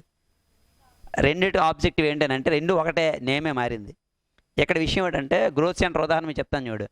మన 3 జిల్లాలు ఉన్నాయి, 4 అంటే మన తూర్పుగోదావరి, విశాఖ, శ్రీకాకుళం, విజయనగరం. గ్రోత్ సెంటర్ 3 జిల్లాలు ఎక్కడో చెప్పండి. విశాఖలో గ్రోత్ సెంటర్ లేదండి. విజయనగరంలో ఉంది. బొబ్బిలి తెలుసా మీకు? బొబ్బిలి స్టార్టింగ్లో ఏముంటుంది? గ్రోత్ సెంటర్ ఉంది. బొబ్బిలి గ్రోత్ సెంటర్ అంటారు. అదేంటి తెలుసండి? ఇప్పుడు మీరు చెప్పిన ఇండస్ట్రియల్ ఎస్టేట్స్ అది సేమే. కాకపోతే ఏమవుతుంది, రాయితీస్ ఉంటాయి కదా, సబ్సిడీస్, ఎక్కువ సబ్సిడీస్ ఉంటాయి. అర్థమైందా? ఎక్కువ సబ్సిడీ ఉంటుంది, ప్లస్ అక్కడ ల్యాండ్ ఉందా, ల్యాండ్ కూడా గవర్నమెంట్ ఏం చేస్తుంది, ఫ్రీ ఆఫ్ కాస్ట్ అలాట్ చేస్తుంది, డబ్బులేం తీసుకోవద్దు. కాకపోతే వాడు ఏం చేయాలి, అక్కడ వాడు ఇండస్ట్రియల్ యూనిట్ అనే దాన్ని వాడు రన్ చేయాలి. దానికి సబ్సిడీ గవర్నమెంట్ ప్రొవైడ్ చేస్తుంది, లోను గవర్నమెంట్ ప్రొవైడ్ చేస్తుంది, మెషినరీస్ గవర్నమెంట్ ప్రొవైడ్ చేస్తుంది, ఎలక్ట్రిసిటీ గవర్నమెంట్ ప్రొవైడ్ చేస్తుంది. సో అలా బ్యాక్వర్డ్ ఇది. అది ఇందామని చెప్పింది కూడా బ్యాక్వర్డే, అది కూడా సేమే, అది కూడా సేమే. ఇక్కడ వేరియేషన్ ఏంటంటే అంటే రెండు ఒకటే, కాకపోతే నేమ్స్ మారుతాయి అంతే తేడా. అక్కడ ఏమన్నాం, డిస్ట్రిక్ట్ ఇండస్ట్రియల్ సెంటర్స్ అన్నాం, ఇక్కడేమన్నాం గ్రోత్ సెంటర్స్ అన్నా. గ్రోత్ అంటే ఏం లేదు, ఇక్కడ కూడా ఇండస్ట్రీస్ పేరు జస్ట్, కాకపోతే ఇచ్చేటటువంటి సబ్సిడీ మార్జిన్స్ ఉంటాయి కదా, అందులో వేరియేషన్ ఉంటుంది, దాన్ని బట్టి చూసుకోవడం. ఈ నెంబర్ ఇంపార్టెంట్. గ్రోత్ సెంటర్ 71, అక్కడ నెంబర్ ఇవ్వలేదు, ఓన్లీ 78 అనే ఇయరే ఇచ్చాం మనం. అక్కడ చూడండి, ఇండస్ట్రియల్ సంబంధించి డిస్ట్రిక్ట్ ఇండస్ట్రియల్ సెంటర్ దగ్గర నెంబర్ ఇవ్వలేదు, చూడండి ఈ రోటే ఇచ్చాను 78 అని, ఇక్కడ ఇయర్ ఇవ్వలేదు, నెంబర్ ఇచ్చామంత 71. ఇది దేనికి సంబంధించి 1980 ఐపీఆర్లో ఉండేటటువంటి ఇంపార్టెంట్ ఆస్పెక్ట్స్. డేట్ చూడండి, 1/56 మీరు చదివేటప్పుడు గుర్తుంచుకోవాల్సింది. 2 77 3 85 4 88, ఈ రెండు సింగిల్ 1 2 3 4 5 అంటే 1 2 3 4. ఆ ఆర్డర్ ఆఫ్ సీక్వెన్స్ గుర్తుంచుకోండి. సో అప్పుడు మీకు ఆ సీక్వెన్స్ అనేది కరెక్ట్గా సరిపోతుంది. మరి ఇది 1980 ఐపీఆర్కి సంబంధించి మన బిట్ వచ్చి దాంట్లో మ్యాక్సిమం వచ్చి రావడానికి అవకాశం ఉన్న దీంట్లో ఇది మెయిన్, ఇదొకటి. ఈ నెంబర్స్ ఇంపార్టెంట్ అన్నింటికంటే ముందు, ఇదొకటి. తర్వాత ఈ economic reforms first time introduce చేసిన year 85 at the same time Rajiv Gandhi. Okay, note చేయండి.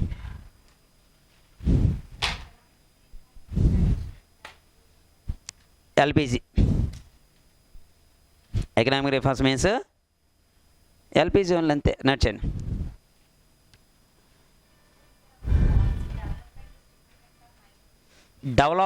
డెవలప్మెంట్ స్ట్రాటజీ, అభివృద్ధి అంటే అక్కడ ఇంపార్టెన్స్ పక్కన పెట్టు, ఏ సెక్టర్కి ఇంపార్టెన్స్ పక్కన పెట్టు. డెవలప్మెంట్ చేసేటప్పుడు కొన్ని వ్యూస్ని మనం ఫాలో అవుతాం, ఆ వ్యూస్ అనేవి 56 ఐపీఆర్ తీసుకున్నాం. కానీ ప్రతి ఐపీఆర్ కూడా ఒక ఆబ్జెక్టివ్ ఉంటుంది, ఒక ఆస్పెక్ట్ అనేది ఉంటుంది, ఒక ఇంపార్టెంట్ సెక్టర్ అనేది. For example 1956 large scale industries అన్నా, 1977 స్మాల్ స్కేల్ ఇండస్ట్రీ, అలా ప్రతిదానికి ఒక ఇంపార్టెంట్. అలాగే ఇక్కడ కూడా ఇంపార్టెన్స్ ఇచ్చాం, దేన్ని ఇచ్చాం, 77 ఐపీఆర్ అంటే ఇది కూడా it's importance to small scale, అవి ఆస్పెక్ట్స్. అర్థమైందా? నోట్ చేయండి. The Congress government announces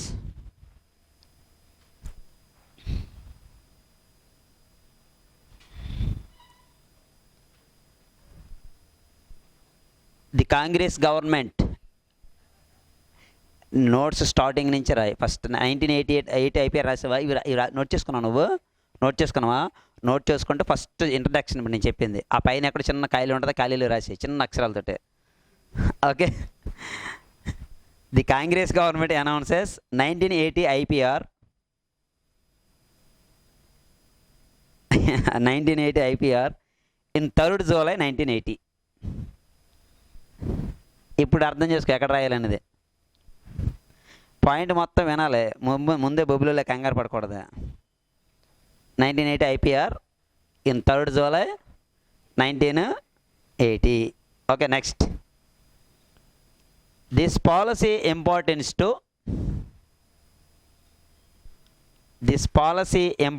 to A reducing regional disparities. Reducing regional disparities. And B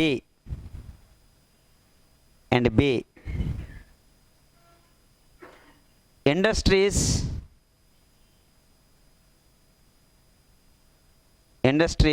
can be established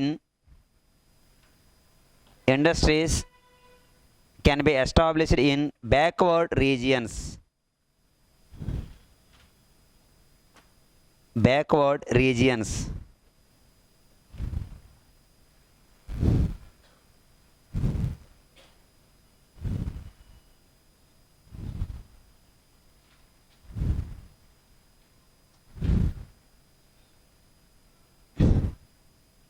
importance, backward regions. Next, this policy development, next point, this policy development can be depends on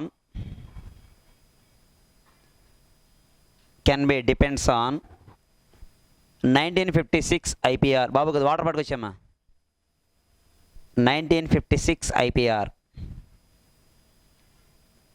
Whereas the aspects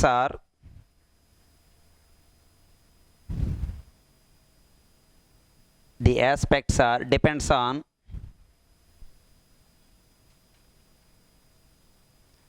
1977 IPR will be 1977 IPR will be continued. Same అందులో ఉన్న aspects ఇక్కడ కూడా ఏం చేసాం మనం continue చేసాం, continued. In 1985,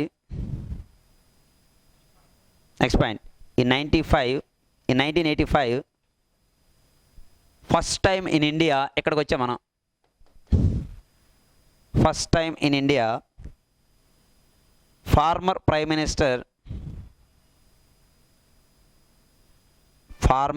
minister Rajiv Gandhi try to introduce economic reforms బ్రాకెట్లో రాసుకోండి, నోట్ అని చెప్పి రాయండి. ఇది father of economic reforms in India.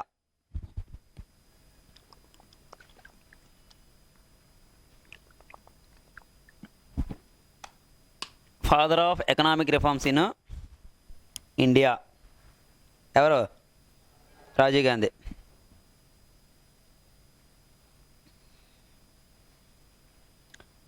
Next, in 1988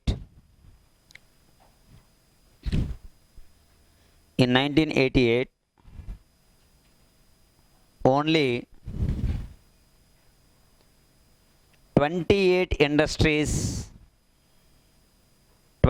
industries are in licensing limit. ఆ నెంబర్ ఇంపార్టెంట్, 28 అనేది. Next, June 1st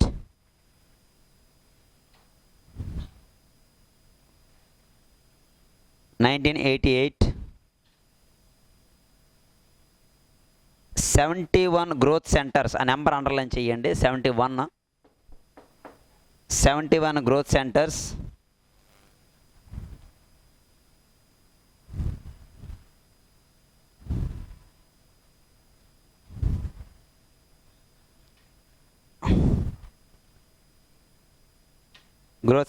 are established throughout the nation in a backward districts. అక్కడ ఏ backward? అది ఇండస్ట్రియల్ బ్యాక్వర్డ్. అది industrial backward districts. ఎన్నిసార్లు చదువుతారు, అన్నిసార్లు చదవంటారు బాబు. అన్నిసార్లు చదివిన కొత్తగానే ఉంటుంది ఇది, ఎందుకంటే నెంబర్లు ఉన్నాయి. అది నెంబర్లు ఉన్నాయి కాబట్టి డెఫినెట్గా మనం అన్నిసార్లు చదవడమే. నెక్స్ట్, ఇందా మీరు అన్నారు కదా సార్ ఇన్వెస్ట్మెంట్ అనేది ఎంతంత పెట్టారు ఒక్కొక్క దానికి అని చెప్పి. ఓకే, ఇక్కడ రాసుకోండి. ఫస్ట్ మైక్రో ఇండస్ట్రీ బ్రాకెట్లో టైనీ ఇండస్ట్రీ, మైక్రో బ్రాకెట్లో tiny industry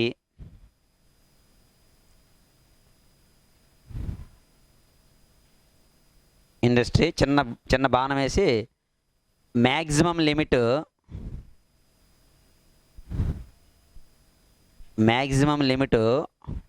2 lakhs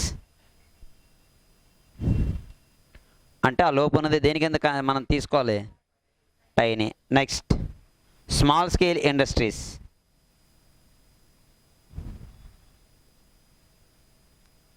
maximum capital limit 20 lakhs to 20. Maximum capital limit 20 lakhs. దేని ప్రకారం ఇది అకార్డింగ్ టు 1980 80లో ఉన్నా 78 కాదు 80. ఓకేనా. Next 1990 IPR.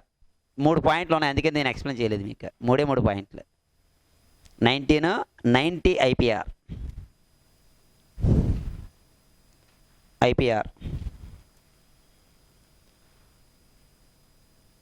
Small scale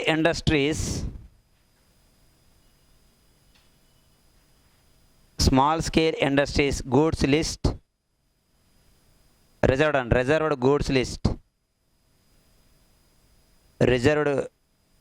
list increases up to 836. ఎక్కడి నుంచి ఎక్కడ పెంచినట్టు? 807 నుండి 836. 806 to 836. ఓకే, ఆ నెంబర్ ఇంపార్టెంట్, అండర్లైన్ చేయండి. Next tiny industry maximum capital limit. Tiny industry, next point, tiny industry maximum capital limit 5 lakhs. ముందంత ఇచ్చా 5 lakhs. Next SSI maximum capital limit small scale industries. SSI అంటే small scale industries, short cut వాడు. 60 lakhs. ఇందాక ఎంత ఇచ్చాం 20. అందుకనే మనం master మీకు అర్థమైంది. ఇప్పుడు పాలసీని బట్టి ఏమవుద్ది, లేటెస్ట్ మీకు ఇస్తాను. లేటెస్ట్ ఇంకో దగ్గర ఉంది, కంగారు పడదు. మనకి ఎస్ఎస్ఐ ఉన్నాయి కదా, స్మాల్ స్కేల్ అంటే ఎంఎస్ఎంఈలు చెప్తాం కదా, అక్కడ దీన్ని మనం దేని కింద వేసిన లిమిటేషన్ ఉందో అక్కడ మీకు చెప్తాను కానీ. ఓకే, ఇది 90కి సంబంధించి. దాని తర్వాత రాయండి 1991 ఐపీఆర్ పాలసీ. 1991 ఐపీఆర్. అలా చూడండి అందరూ కూడా. దీనికి చాలా ఫ్లాష్ బ్యాక్ వెళ్ళాలి. ఇంట్రడక్షన్ పార్ట్ అనేది ప్రణాళికలకి అటు ప్లానింగ్స్ ఉన్నాయి కదా ఇండియాలో, ప్లానింగ్స్ దానికి దీనికి సేమ్ ఇంట్రడక్షన్ పార్ట్. ఒక్కసారి ఆ ఫ్లాష్ బ్యాక్కి వెళ్దాం. ఫ్లాష్ బ్యాక్ నుండి మళ్ళీ 1991 ఎందుకు తీసుకురావాల్సి వచ్చింది, అప్పుడున్న సిచ్యువేషన్ ఏంటి, అసలు ఆ సిచ్యువేషన్ ఎందుకు వచ్చింది, అంతకుముందు ఏంటి, ఒక్కసారి హిస్టరీ, ఫాస్ట్, మీడియం మొత్తం 3 లింకప్ చేసుకుంటూ వెళ్ళాలి ఇక్కడ మనం. ఓకేనండి, అలా చూడండి.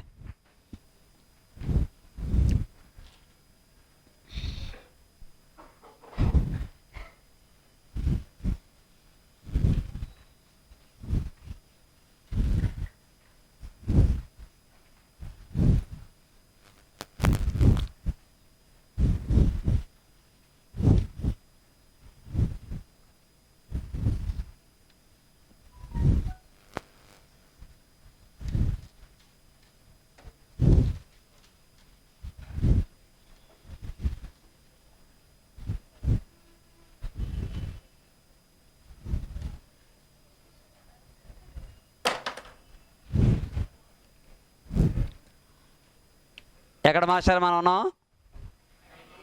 1991 ఐపీఆర్. ఒక్కసారి క్లాస్ బైకి వెళ్దాం, ఒకసారి అలా చూడండి. మనకి ఎకానమీలో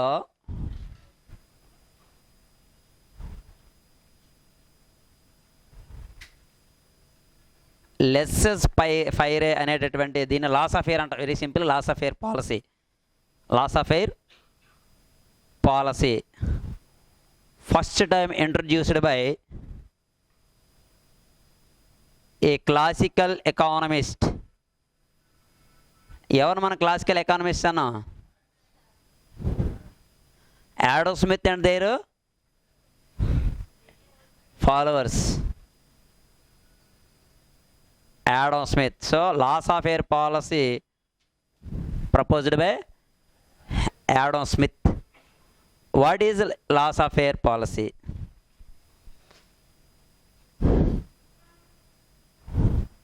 ఇలా చూడండి. ఎకానమీకి ఉండేటటువంటి మెయిన్ యాక్టివిటీ ఏంటంటే economic activity production of goods and service. Goods and service. This is the important function of economy. In this purpose, they need factors of productions like land, labor, capital, organization. So already మన previous క్లాస్లో మనం చెప్పుకున్నాం. These factors are, as per laissez-faire policy, these factors are completely controlled by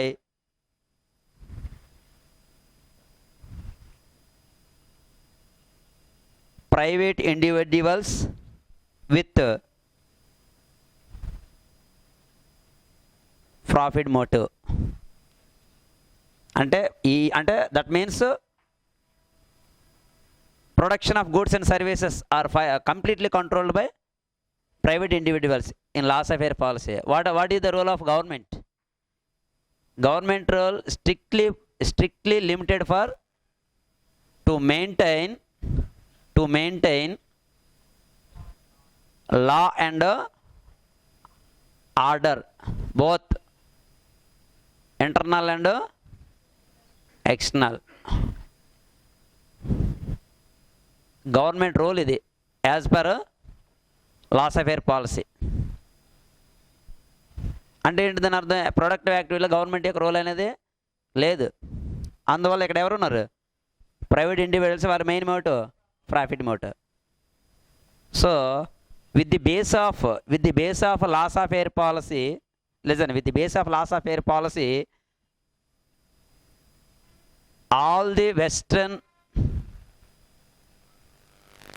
European nations and USA, they introduce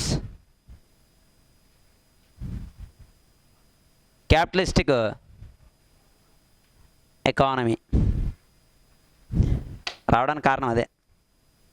laissez-faire policy western European nations అన్నీ కూడా ఈ capitalistic economy follow అవ్వడానికి గల main reason ఏంటంటే Adam Smith's laissez-faire policy. Okay, 1929లో జరిగినటువంటి great incident ఏంటి? Great depression, ఆర్థిక మాంద్యం. సో దీనికి ఎక్కువగా ఇన్ఫ్లుయెన్స్ అయ్యే నేషన్స్ ఏంటంటే ఇవే. ఏవి? Western European nations and USA. So ఒక్క దాని మీద దీని ఇన్ఫ్లుయెన్స్ లేదు. That is USSR. Why? Yes, they follows socialistic economy.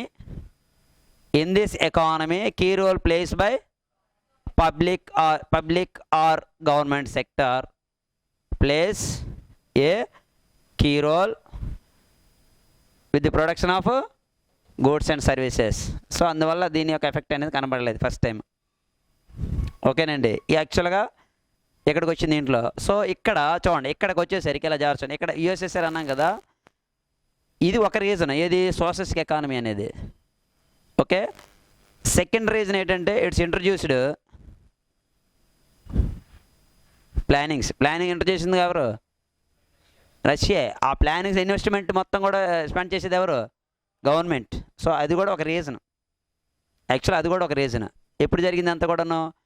Great depression టైంలోనే. అంటే ఇక్కడ దేనికి ఇంపార్టెంట్ ఇచ్చాం? క్యాపిటలిజం. ఎప్పుడైతే 29 అయ్యిందో, 29లో ఏమైంది? గ్రేట్ డిప్రెషన్ ఇచ్చిన తర్వాత అప్పుడు మళ్ళీ దేనికి ఇంపార్టెన్స్ ఇచ్చాం మనం? చెప్పండి. పబ్లిక్ సెక్టర్కి ఇంపార్టెన్స్ ఇచ్చాం. సో ఇండియా కూడా ఆటోమేటిక్గా ఏం చేసాం? పబ్లిక్ సెక్టర్కి ఇంపార్టెన్స్ ఇచ్చాం. ఎంతవరకు ఇంపార్టెన్స్ ఇచ్చాం మనం పబ్లిక్ సెక్టర్కి? 99 వరకును. 1991. ఇప్పుడు 1991లో ఉండే సిచ్యువేషన్ చూద్దాం ఒకసారి, జాగ్రత్త చూడండి. అంటే ఓల్డ్ ఈజ్ గోల్డ్ అంటాం కదా. ఒక టైం అప్పుడు ఒక సిస్టము కరెక్ట్ అయింది, ఇంకో టైంలో అది రాంగ్ అవ్వచ్చు అన్నానికి ఎగ్జాంపుల్ ఇదే. 1991కి వచ్చేసరికి సిచ్యువేషన్ ఏంటంటే కరెక్ట్ దానికి ముందు జరిగిన ఇన్సిడెంట్ చూద్దాం. సో అప్పుడు ప్రైమ్ మినిస్టర్ 1990, ఇప్పుడు నేను చెప్తున్నది ఎవరు? చంద్రశేఖర్. అప్పుడు prime minister, Indian prime minister. So ఏమైందంటే ఇంటర్నేషనల్ మార్కెట్ ఏదైతే ఉంది, ఇంటర్నేషనల్ మార్కెట్లో రూపీ వాల్యూ అనేది ఏమైంది, పతనం అయిపోయింది, తగ్గిపోయింది, దాని విలువని తగ్గిపోయింది. దానికి రీజన్ ఏంటి సార్ అని అంటే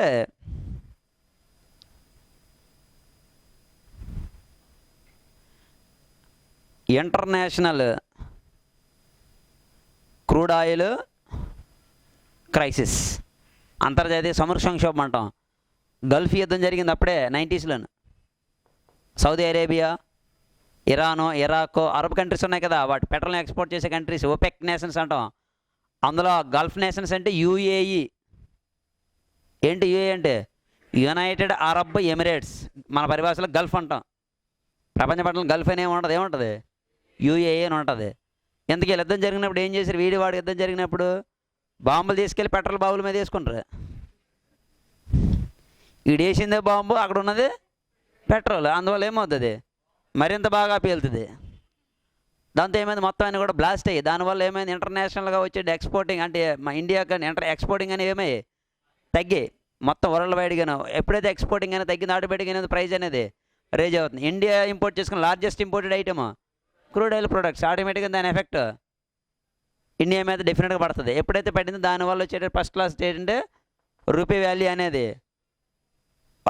ఫాల్స్ అంటే తగ్గిపోయింది. At the same time foreign దీని ప్రకారం ఏం చేయాలి, ఎక్కువ కరెన్సీ అనేది దాన్ని మనం పే చేయాల్సి రావడం వల్ల first of all India faces scarcity of forex reserves.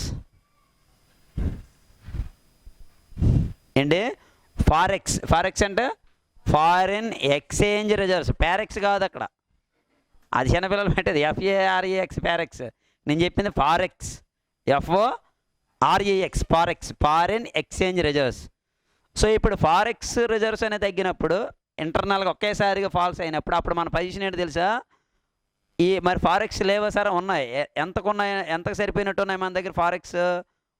Only 3 weeks, 3 వారాలు సరిపోయినట్టు ఉన్నాయి మన దగ్గర. అంటే 3 వారాల తర్వాత ఏం చేయాలి? అడుక్కోవడమే ఇంటర్నేషనల్ మార్కెట్లోకి వెళ్ళి.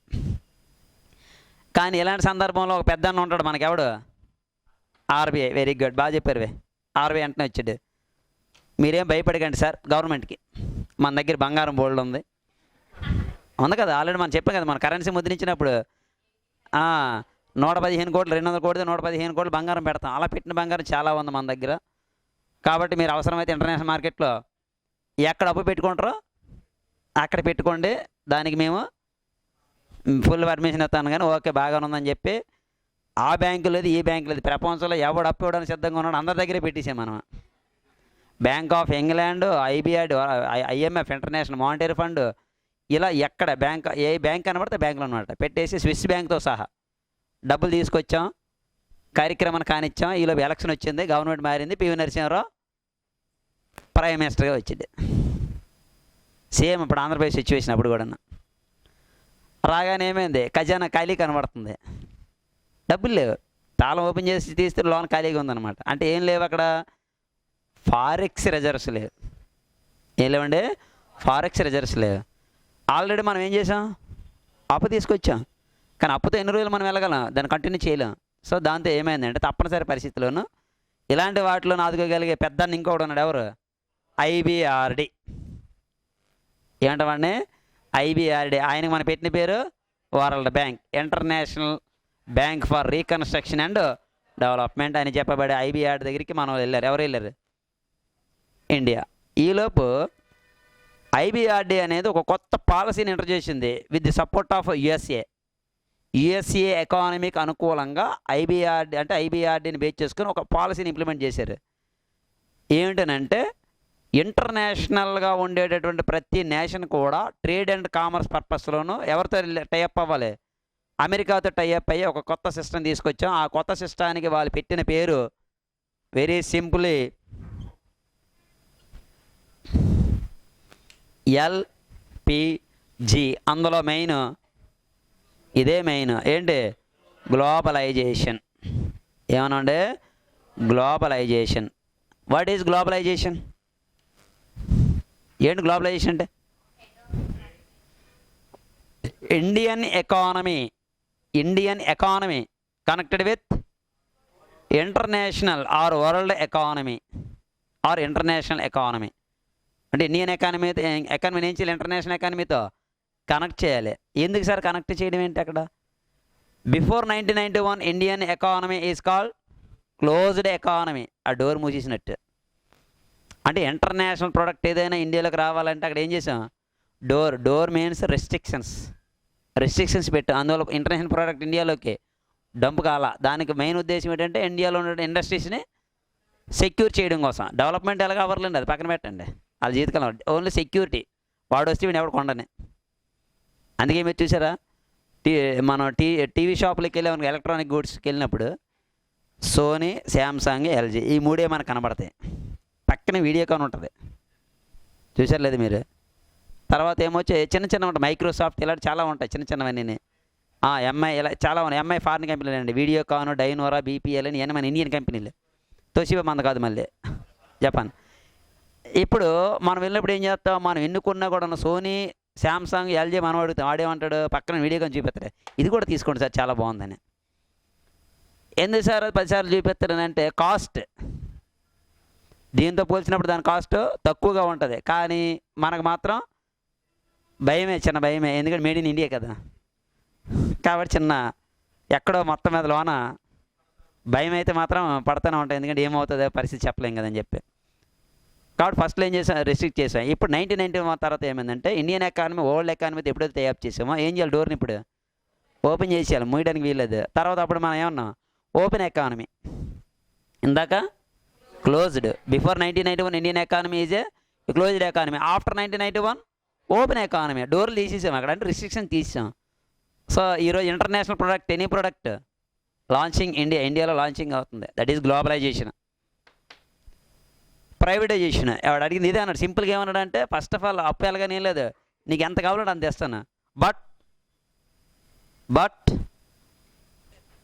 You introduced LPG. Very simple, నువ్వు ఎల్పిజి ఇంట్రడ్యూస్ చేయి అన్నాడు అంతే. ఎల్పిజి అంటే మనోడు కూడా తెలియదు, ఎవరికి పీవీకేటి తెలియదు. ప్రధానమంత్రి అయితే అయ్యాడేమో కానీ liberalisation, privatisation, globalisation economic student కాదు కదా. అంతే కదా, ఎకనామిక్స్ ఉన్నోడికి తెలుస్తుంది. ఆయన ఎకనామిక్ స్టూడెంట్ కాదు, ప్యూర్ పొలిటికల్ లీడర్. కాబట్టి ఇక్కడ ఎంత క్లీన్, ఇక్కడ కూడా అంతే క్లీన్గా ఉన్నాడు ఆయన. వెంటనే మనోడు మనల్ని వైట్ అండ్ వైట్ వేస్తారు కదా, చొక్కాలు అవి ఎంత నీట్గా ఉంటాయో బుర్రలు కూడా అంతే క్లీన్గా ఉంటాయి వాళ్ళ దగ్గర. అక్కడ కూడా ఏమి ఉండదు. ఓకే, ఇలా చూడండి.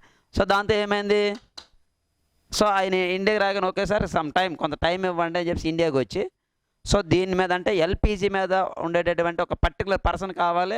ఏమని ఉండాలి, ఎకానమీ నాలెడ్జ్ ఉండాలి, ఎకానమిస్ట్ అయ్యి ఉండాలి. ఎవరైనా ఎతకడం మొదలెట్టారు. చీకట్లోనూ టార్చ్ లైట్ ఎలిగితే కనబడినట్టు మన రోబో ప్రైమ్ మినిస్టర్ భారతదేశ చరిత్రలో ఆయనే. It's robot. ఎందుకంటే మీరు ఎప్పుడైనా ఆయన స్పీచ్ చూడండి. ఈ మధ్యనే హ్యూమన్ ఆండ్రాయిడ్ సోఫియా, నాకు చాలాసార్లు డౌట్ వచ్చింది. సోఫియా పక్కన మన్మోహన్ పెడితే డౌటే చాలామందికి, ఎవరు రోబో అనేది. ఆయన ఎక్స్ప్రెషన్ చెప్పడం చూసారా, ఆయన నవ్వు కానీ, దుఃఖం కానీ, సంతోషం కానీ ఎప్పుడైనా మన్మోహన్ సింగ్లో కనబడింది మీకు? మొహం చిన్న మొహం ఉంటుంది, ఆ టోపీ కనబడుతుంది మనకి. గ్రేటెస్ట్ సెకండ్ తెలుగులో సామెత ఉంటుంది చూసారా, టాక్ లెస్ వర్క్ మోర్. ఆయన ఎగ్జాంపుల్ ఎవరు, మన్మోహన్.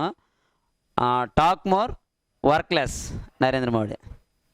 నేను దీంట్లో నేను కంపేర్ చేస్తారు ఇద్దరిని కంపేర్ చేసినప్పుడు ఇదనమాట. సో ఆయన్ని చేసిన తర్వాత ఏం చేసాం మనం, 1991 ఎల్పిజి తీసుకొచ్చిన తర్వాత చూడండి, విత్ ఇన్ 6 మంత్స్ 6 నెలల్లో 3-4 ఇయర్స్ సరిపోయి ఫారెక్స్ రిజర్వ్స్ని తీసుకొచ్చాడు ఇండియాలోకి. మొత్తం ఎకానమీని మొత్తం గాడిలో పెట్టేసి first time India its records economic growth rate double digit. Indian హిస్టరీలోనే ఫస్ట్ టైం అనమాట అదే. ఎంటైర్ ఏషియాలో not only Asia, entire world highest economic growth rate recorded in India at the time of doctor Manmohan Singh as a finance minister. Prime minister కాదే, finance మినిస్టర్గా ఉండేటప్పుడు అనమాట. So అది ఇక్కడ మన గ్రేట్నెస్ చూడాల్సింది ఎవరిని చూడాలి మనం కాదు, పీవీ. గొప్పోడు ఉండడం గొప్ప కాదు, వాడిని తీసుకొచ్చి చూపించినోడు గొప్పోడు, లేకపోతే ఎప్పటికీ అలాగే ఉండిపోతాడు. ఇండియాలో ఏంటంటే గుర్తింపు రికగ్నైజేషన్ రావాలంటే లాట్ ఆఫ్ టైం పడుతుంది. అర్థమైందా? ఏ గొప్పడు నేను చూడండి, వాడు ఫ్లాష్ బ్యాక్ వెళ్ళినప్పుడు వాడు ఎన్ని కష్టపడి, ధోని సినిమా చూడండి, ఎంఎస్ ధోని, మీకు కనబడుతుంది అవన్నీ. సో అందువల్ల ఈ మోడల్ అనేది ఏం చేసాం మనం, ఇంట్రడ్యూస్ చేయడం. దీన్ని మనం ఏమన్నాం 1991. ఇక్కడ 3 ఉన్నాయి, ఎల్ పిజి. ఎల్ అంటే ఏమన్నా ఏంటి లిబరలైజేషన్ అంటే దేంట్లో licensing system. First of all ఇందాక మనం చెప్పాం 1980 28 industries have a licensing list. It's decreases up to 18. At present 5 only ఆ లిస్ట్. Next privatisation. దేనికి ప్రైవేటైజేషన్ అన్నా up to 1991 Indian government importance to public sector.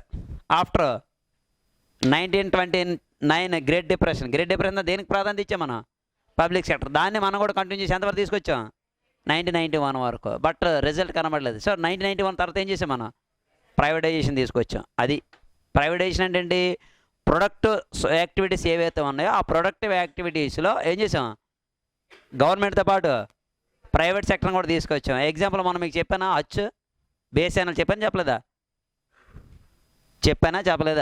2 మాటలు ఓకేనా. బిఎస్ఎన్ఎల్ ఎగ్జామ్ చెప్తాను చూడండి. బిఎస్ఎన్ఎల్ టెలిఫోన్ కనెక్షన్ ఉందా 1991 వరకు పొజిషన్ చూద్దాం.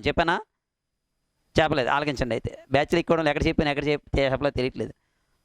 1991 వరకు ఇండియన్ ఎకానమీలో ఒకే ఒక సింగిల్ మోనోపలి ఎవడు బిఎస్ఎన్ఎల్, భారత సంచార నిగమ్ లిమిటెడ్. ఇంటర్నెట్ కనెక్షన్ కోసం దాని తర్వాత టాటాలో కలిపేసాం. నవరత్నాసులు ఒకటైనటువంటి దాన్ని తీసుకుని టాటాలో కలిపేసాం. నవరత్నాలు చెప్పినట్టు చెప్తాం. ఇంటర్నెట్ కనెక్షన్ ఇచ్చేటటువంటి ఆర్గనైజేషన్ గవర్నమెంట్ ఆర్గనైజేషన్ పేరు విఎస్ఎన్ఎల్ విదేశీ సంచార నిగమ్ లిమిటెడ్. పేరు ఇప్పుడు వినలేదు, కొత్తగా చూస్తుండ్రు. ఇది మనం ఏం చేయలేం. విదేశీ Sanchar Nigam limited. Landline connection BSNL, Bharat Sanchar Nigam limited. ఒక ఎగ్జాంపుల్. అప్పట్లో మేము ఒక టెలిఫోన్ కనెక్షన్ కావాలంటే 4 ఇయర్స్ వెయిటింగ్ లిస్ట్. 3 ఇయర్స్ తర్వాత వచ్చేది ల్యాండ్లైన్ కనెక్షన్. ఇప్పుడు telephone with in minutes. Cell phone వాడే ఫ్రీగా వేస్తాడు సిమ్ కార్డు. నువ్వు కూడా కొనవసరం లేదు. ఆఫర్లు అంటావా, మీరు ఎంజాయ్ చేసినట్టు ఎవడే ఎంజాయ్ చేయడు, అన్ని ఆఫర్లు ఉన్నాయి. కానీ బిఫోర్ 1 మినిట్ ఒక మినిట్కి 8 రూపీస్ ఛార్జ్ చేసేవారు. ఇన్కమింగ్ నువ్వు అడిగి చేసినా నీకు చేసినా ఓవరాల్గా బిల్లే సెల్లోడికే. ఆకులాంటి జీవితం ఆడిదే. ముళ్ళు మీద పెడితే ఏదో అవుతుంది అన్నట్టు వాడు చేసినా ఈడికే బిల్లు, ఈడు చేసినా ఈడికే బిల్లు. సో ఇప్పుడు 1991 తర్వాత ఏమైంది, ప్రైవేటైజేషన్ అనేది వచ్చింది. అప్పట్లో మీకు తెలియదు యాడ్ పేరు విన్నారా? విన్నారా? ఏంటి దాని logo? Wherever you go I am in there.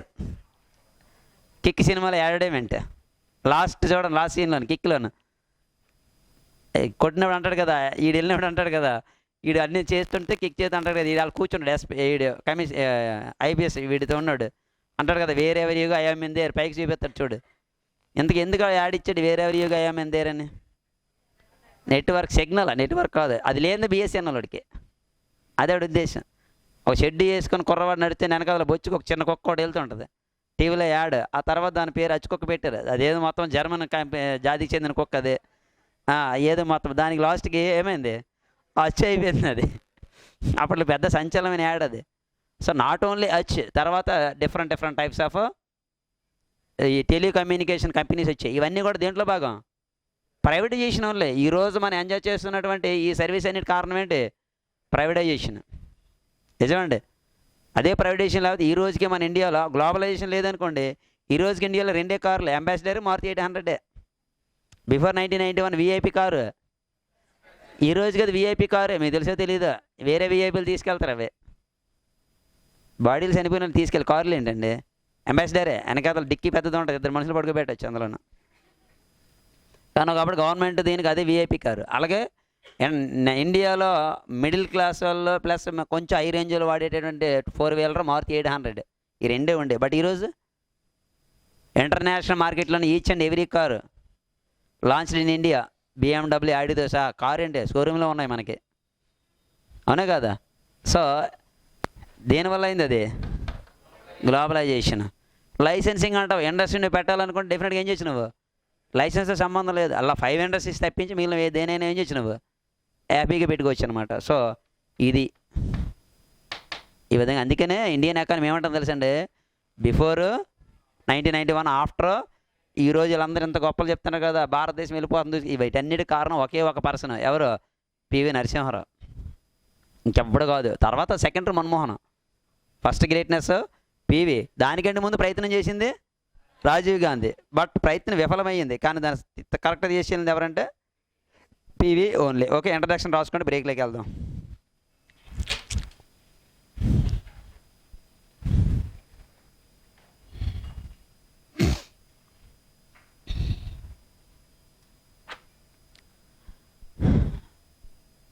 Industrial policy statement.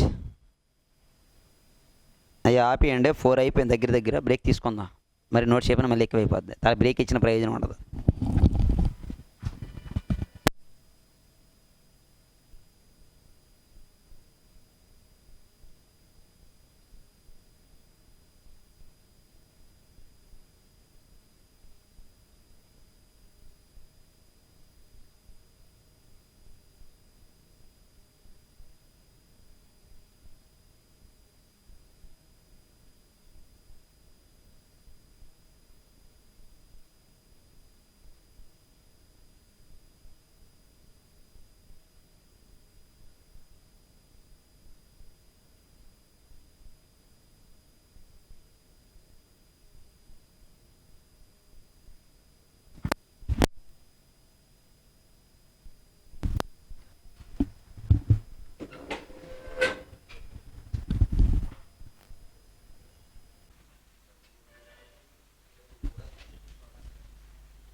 రాయండి.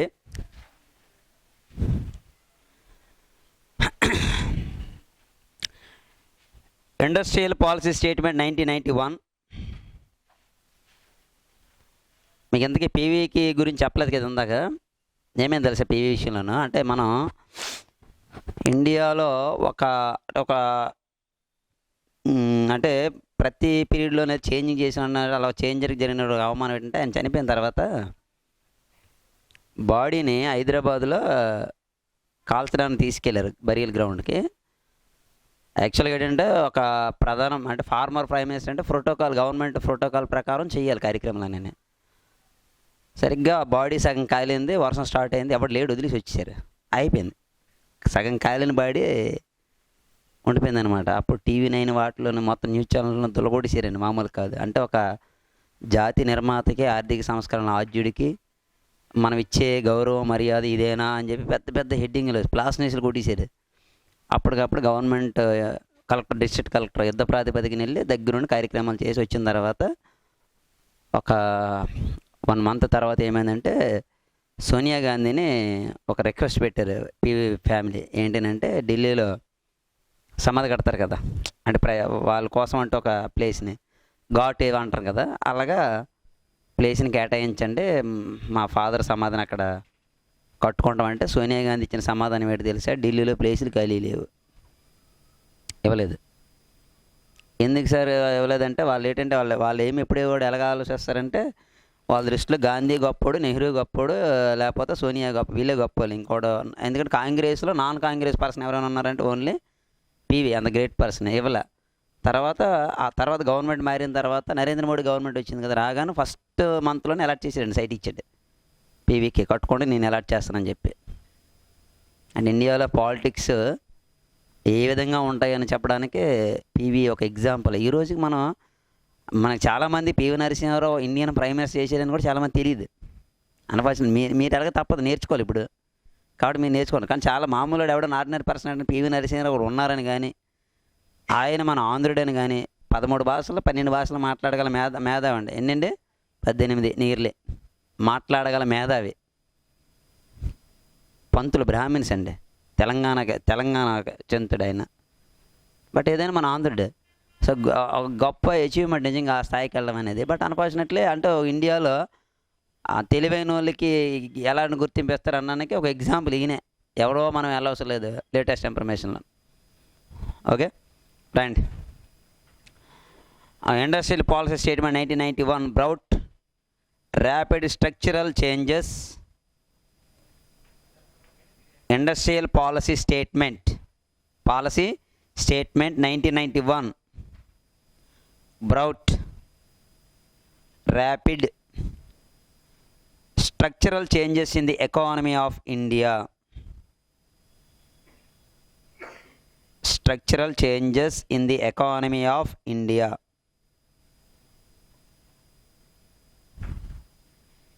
It goes back to laws of fair. ఇదిగో ఇక్కడ రాసాను చూడండి, ఇది laws of fair propounded by classical economist Adam Smith.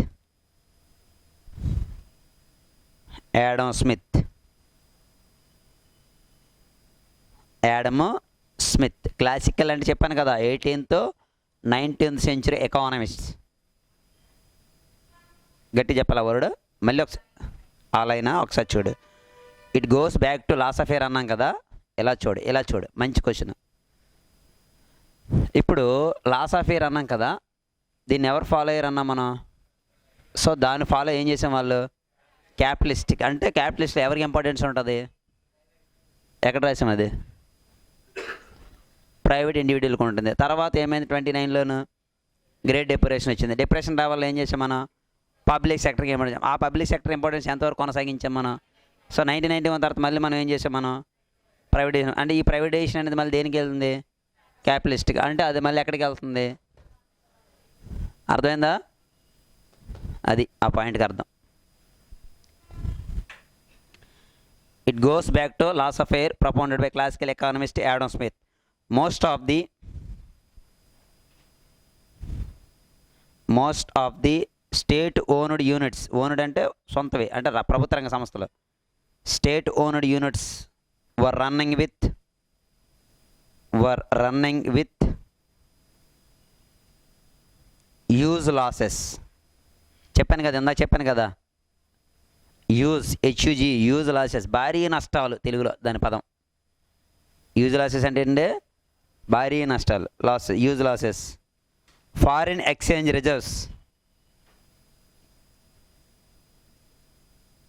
came down to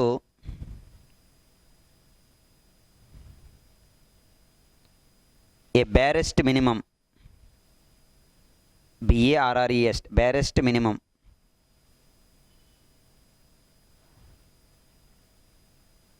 Government was not interested to run the state owned units.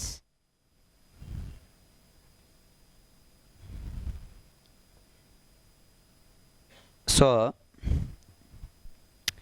as part of economic reforms,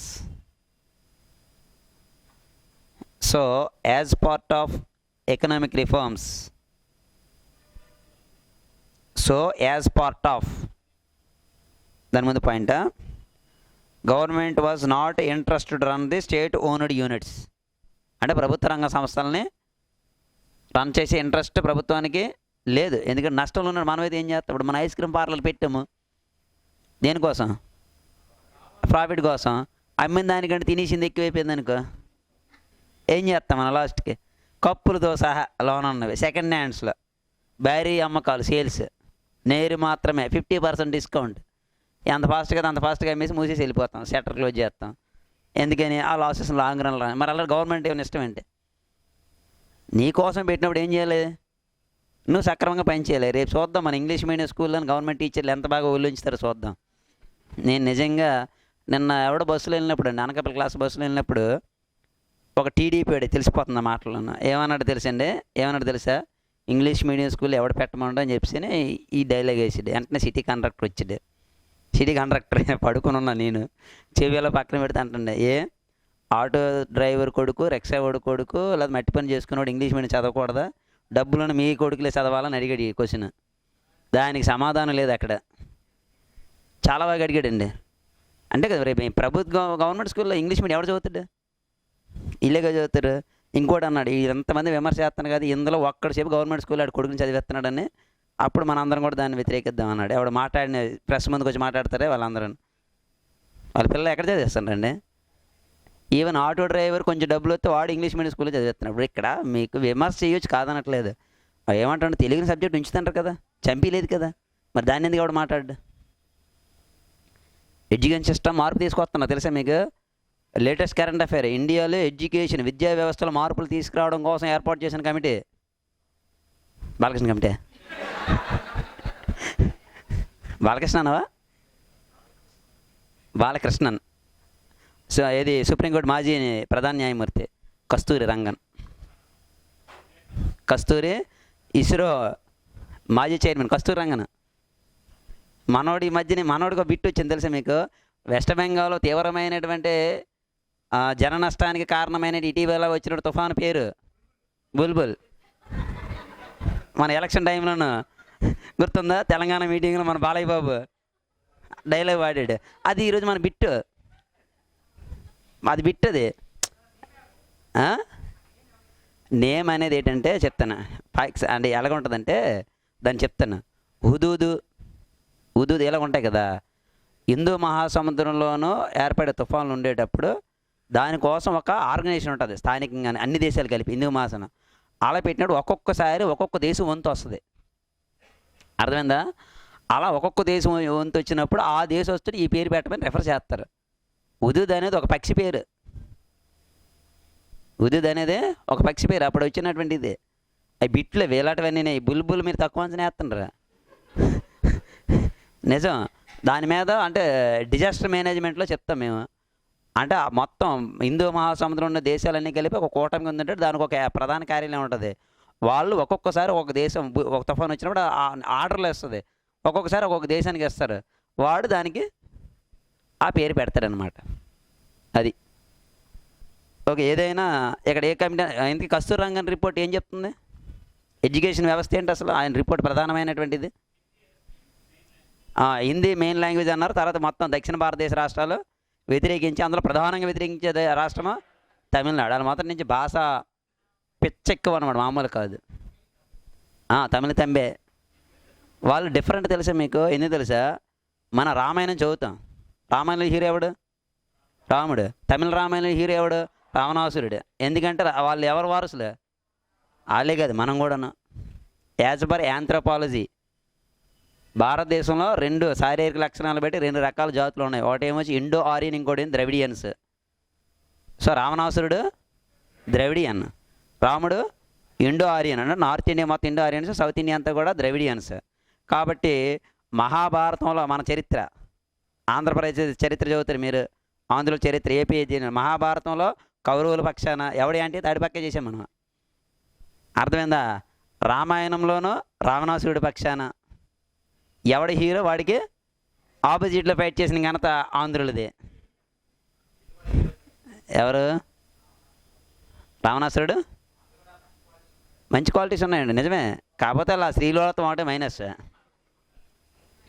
నీకు చరిత్రలో చెడ్డగా చెప్పే ప్రతి ఓడిలో కూడా మంచి క్వాలిటీస్ ఉన్నాయి. ఔరంగజేబు గురించి చాలా చెడ్డగా చెప్తారు, కానీ ఔరంగజేబులో ఉన్న అద్భుతమైన క్వాలిటీ ఏంటో తెలుసండి? ఆయన జీవితంలో తన అవసరాల కోసం తినే ఉంటాయి కదా, ఆహారం కోసం, ఖాళీ టైంలోనే ముస్లిమ్స్ శుక్రవారం వెళ్తే చేరేస్తారు కదా, అవి కుట్టివాడు, వాటిని అమ్మగా తీసుకున్నాడు. అలాగే మనం విలన్గా చూస్తాం దుర్యోధనుడిని, కానీ అవసరం ఉండి ఎవడైనా వెళ్తే ఏదైనా చేయగలిగిన గుణం ఉండేవాడు ఎవడంటే దుర్యోధనుడు. వాడుకున్నది ఆత్మాభిమానం ఎవడికి లేదు మహాభారతంలోనే. అవసరం కోసం వీళ్ళందరూ దేన్నైనా పట్టుకోవడానికి వెనకట్లేదు, కానీ ఆడు మాత్రం నెక్కచ్చి పోయినా పర్వాలేదు నిలబడిన క్యాండిడేట్ అనమాట. అలా కొన్ని క్వాలిటీస్ ఉంటాయి ప్రతి ఒక్కడికి. రావణాసుడు మంచోడే, నువ్వు అన్నట్ట శ్రీలోలత్వం కూడా కరెక్ట్ కాదు. ఎందుకంటే అక్కడ ఇంకోటి ఉంది, ఇష్టపడి వచ్చిన ఆడదాన్ని మాత్రమే తాకాలని ఇది పెట్టుకున్నాడు, నియమం పెట్టుకున్నాడు. మీకు తెలుసో తెలీదు? ముట్టుకోలేదు, పోతాడు ముట్టుకుంటే. నీకు చరిత్ర ఏం చెప్తుందో తెలుసండి, చరిత్రలోను మహా సంఘటనకి కారణం ఆడది. Very simple. ఒక మాటలో చెప్పాలనుకుంటే నిజమమ్మా, ఇది నేను చెప్పలేదు, చరిత్ర చెప్తుంది. మహాభారత యుద్ధం ఒక ఆడది, ద్రౌపది, ఇంకేటీ లేదు. రామాయణానికి సీతది, ఎన్టీ రామారావు చచ్చిపోవడానికి లక్ష్మీపార్వతి. కాదని ఎవడని అంటాడో చెప్పండి. ఫ్యాక్ట్, ఇట్స్ ఎ ఫ్యాక్ట్, నేను చెప్పలేదు. చరిత్రను తిరగరాసేటువంటి సత్తా ఉన్న వాళ్ళు అండి. వరల్డ్ వార్ రీజన్ కూడా నేను హిట్లర్ అనుకుంటున్నా. హిట్లర్ కూడా ఒక ప్రియురాలు ఉంది, నీకు తెలిసే తెలియదు? తెలుసా నీకు? చనిపోయినప్పుడు ఇద్దరు కలిసి ఆత్మహత్య చేసుకుంటారు. అక్కడ పక్కనే వాడి ప్రియురాలు కూడా ఉంటుంది. ఎంత ధైర్యవంతుడికి చచ్చిపోయిన ధైర్యం చాలపోతే ప్రియురాలు ధైర్యం వస్తుంది, రా ఇద్దరం కలిసి పోదామని. ఓకే, ఎక్కడున్నాం బాబు మనం? ఎక్కడ రండి. As part of economic reforms generally known as అని రాశాం కదా, అక్కడ కొన్ని నేమ్స్ ఉన్న లైన్గా రాసుకోండి. జనరల్ దీనికి చాలా పేర్లు ఉన్నాయి. LPG model, liquid petroleum gas కాదు అక్కడ. Liberalisation, privatisation, globalisation, LPG model. Okay. 2 Rao and Singh model, B. Rao, RAO, Rao అంటే P Narasimha Rao, and Singh model and Rao and Singh model. 3 new economic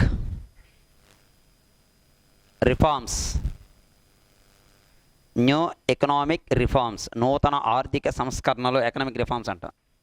economic reforms. So ఇవి దానికి ఉండేటటువంటి 3 నేమ్స్కి సంబంధించి. ఓకే. నెక్స్ట్ బ్యాక్గ్రౌండ్ రాయండి ఒకసారి. అంటే ఇది ఎందుకు వచ్చిందనే దాని మీద మనం ఇచ్చాం కదా, అది బ్యాక్గ్రౌండ్ అని రాయండి. అంటే ఇది ఎందుకు తీసుకురావాల్సి వచ్చిందో దీని యొక్క ఇదేంటని చూద్దాం ఒకసారి. India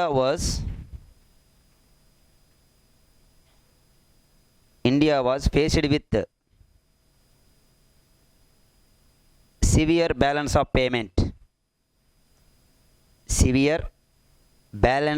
payments, BOP. ఏమన్నా మనం BOP ఎలాగొస్తుంది? Exports and imports, international trade చెప్పినట్టు చెప్తాం. BOP bracket balance of payment bracket BOP అని రాయండి. BOP క్రైసిస్ బై జూన్ 1991, అది అండర్లైన్ చేయండి. అప్పుడు వచ్చింది ఇది. పక్కనే నోట్ అని చెప్పి రాయండి. BOP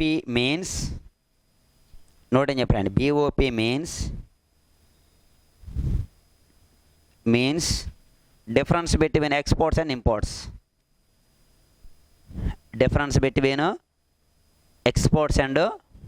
imports. రీజన్స్ అని హెడ్డింగ్ పెట్టండి. రీజన్స్ మీకు ఎలా చూడండి, పాత పేపర్లు మీరు చూస్తే ఒక క్వశ్చన్ అడిగినప్పుడు వెనక్కి వెళ్ళిపోతాడు. క్వశ్చన్ చాలా ఈజీ అన్నట్టు అనిపిస్తుంది, కానీ దానికి వెళ్ళినప్పుడు బుక్లో ఉన్న ఇన్ఫర్మేషన్ మనకు కనపడదు. కామన్గా మనం క్లాసులో డిస్కస్ చేస్తాం చూసారా, అవే బిట్లు వస్తాయి, చూసుకోండి. రీజన్స్ రాసుకోండి. ఫస్ట్ది due to the Gulf war బ్రాకెట్లో 1990-91 కామ పెట్టండి. The higher oil price was increased. The higher oil price అని రాయండి చాలు. ది హయ్యర్ ఆయిల్ ప్రైజ్ అంటే ఆయిల్ ధరలు పెరగడం. అక్కడ oil price means which oil? Crude oil, ముడి చమురు అని అంటాం దాన్ని. Okay. Next sharp decline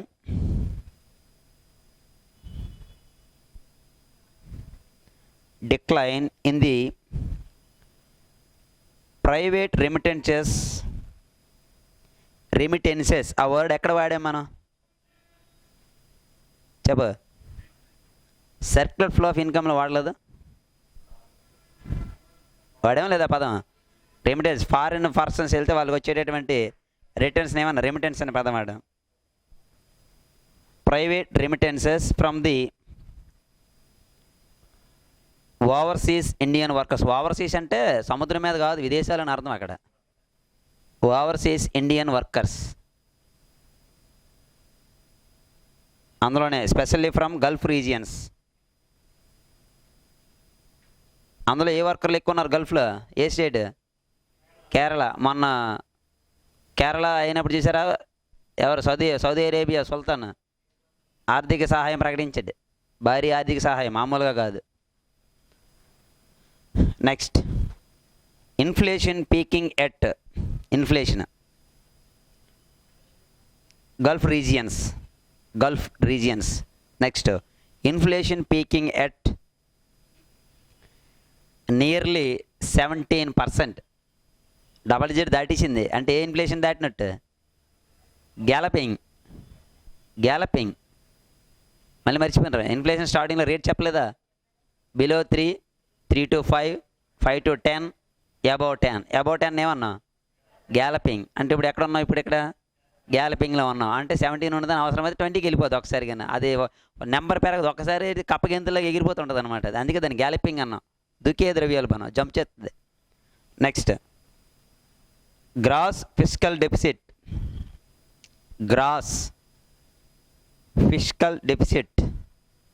of the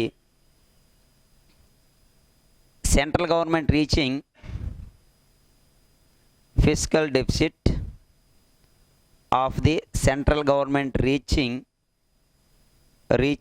8.4% of GDP. ఎక్కడ వస్తుంది డెఫిసిట్ ఎక్కడ వస్తుంది? ఎస్, బడ్జెట్లో వస్తుంది. నెక్స్ట్ మనం చెప్తాం primary deficit, fiscal deficit, effective, తర్వాత revenue deficit, effective revenue deficit, monetary deficit. ఇలా ఒక 5 డెఫిసిట్స్ ఉన్నాయి. అందులో ఫిస్కల్ డెఫిసిట్ ఒకటి. ఓకే, డెఫిసిట్ బడ్జెట్ చెప్పినప్పుడు మనం చెప్తాం అక్కడ. Next, by the month of June 1991,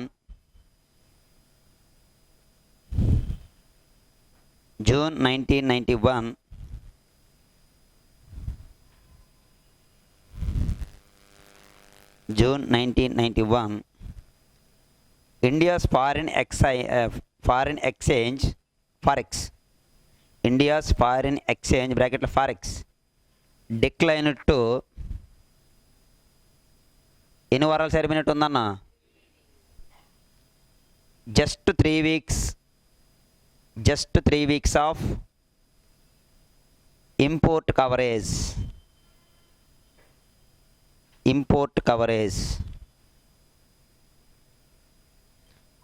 okay, ఒకసారి ఎలా చూడండి. నెక్స్ట్ హెడ్డింగ్ పెట్టండి. మెయిన్ ఆబ్జెక్టివ్స్ హెడ్డింగ్ పెట్టండి. ఆబ్జెక్టివ్స్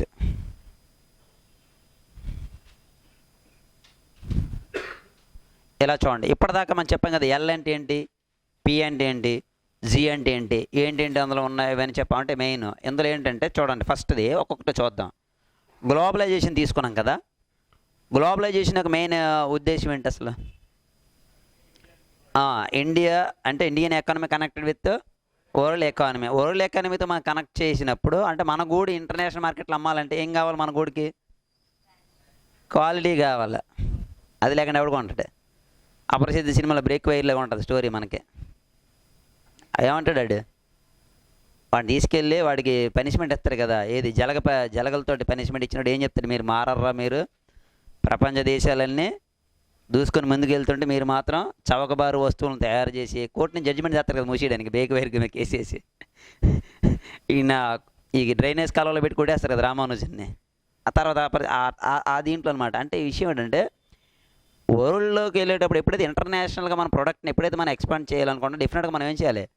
క్వాలిటీ మెయింటైన్ చేయాలి. అట్ ది సేమ్ టైం ఇంటర్నేషనల్గా మనం వెళ్ళాలంటే కాంపిటీషన్, ఆ competition, production, at the same time quality, అది కావాలి first of all international competition మనం తట్టుకోవాలంటే.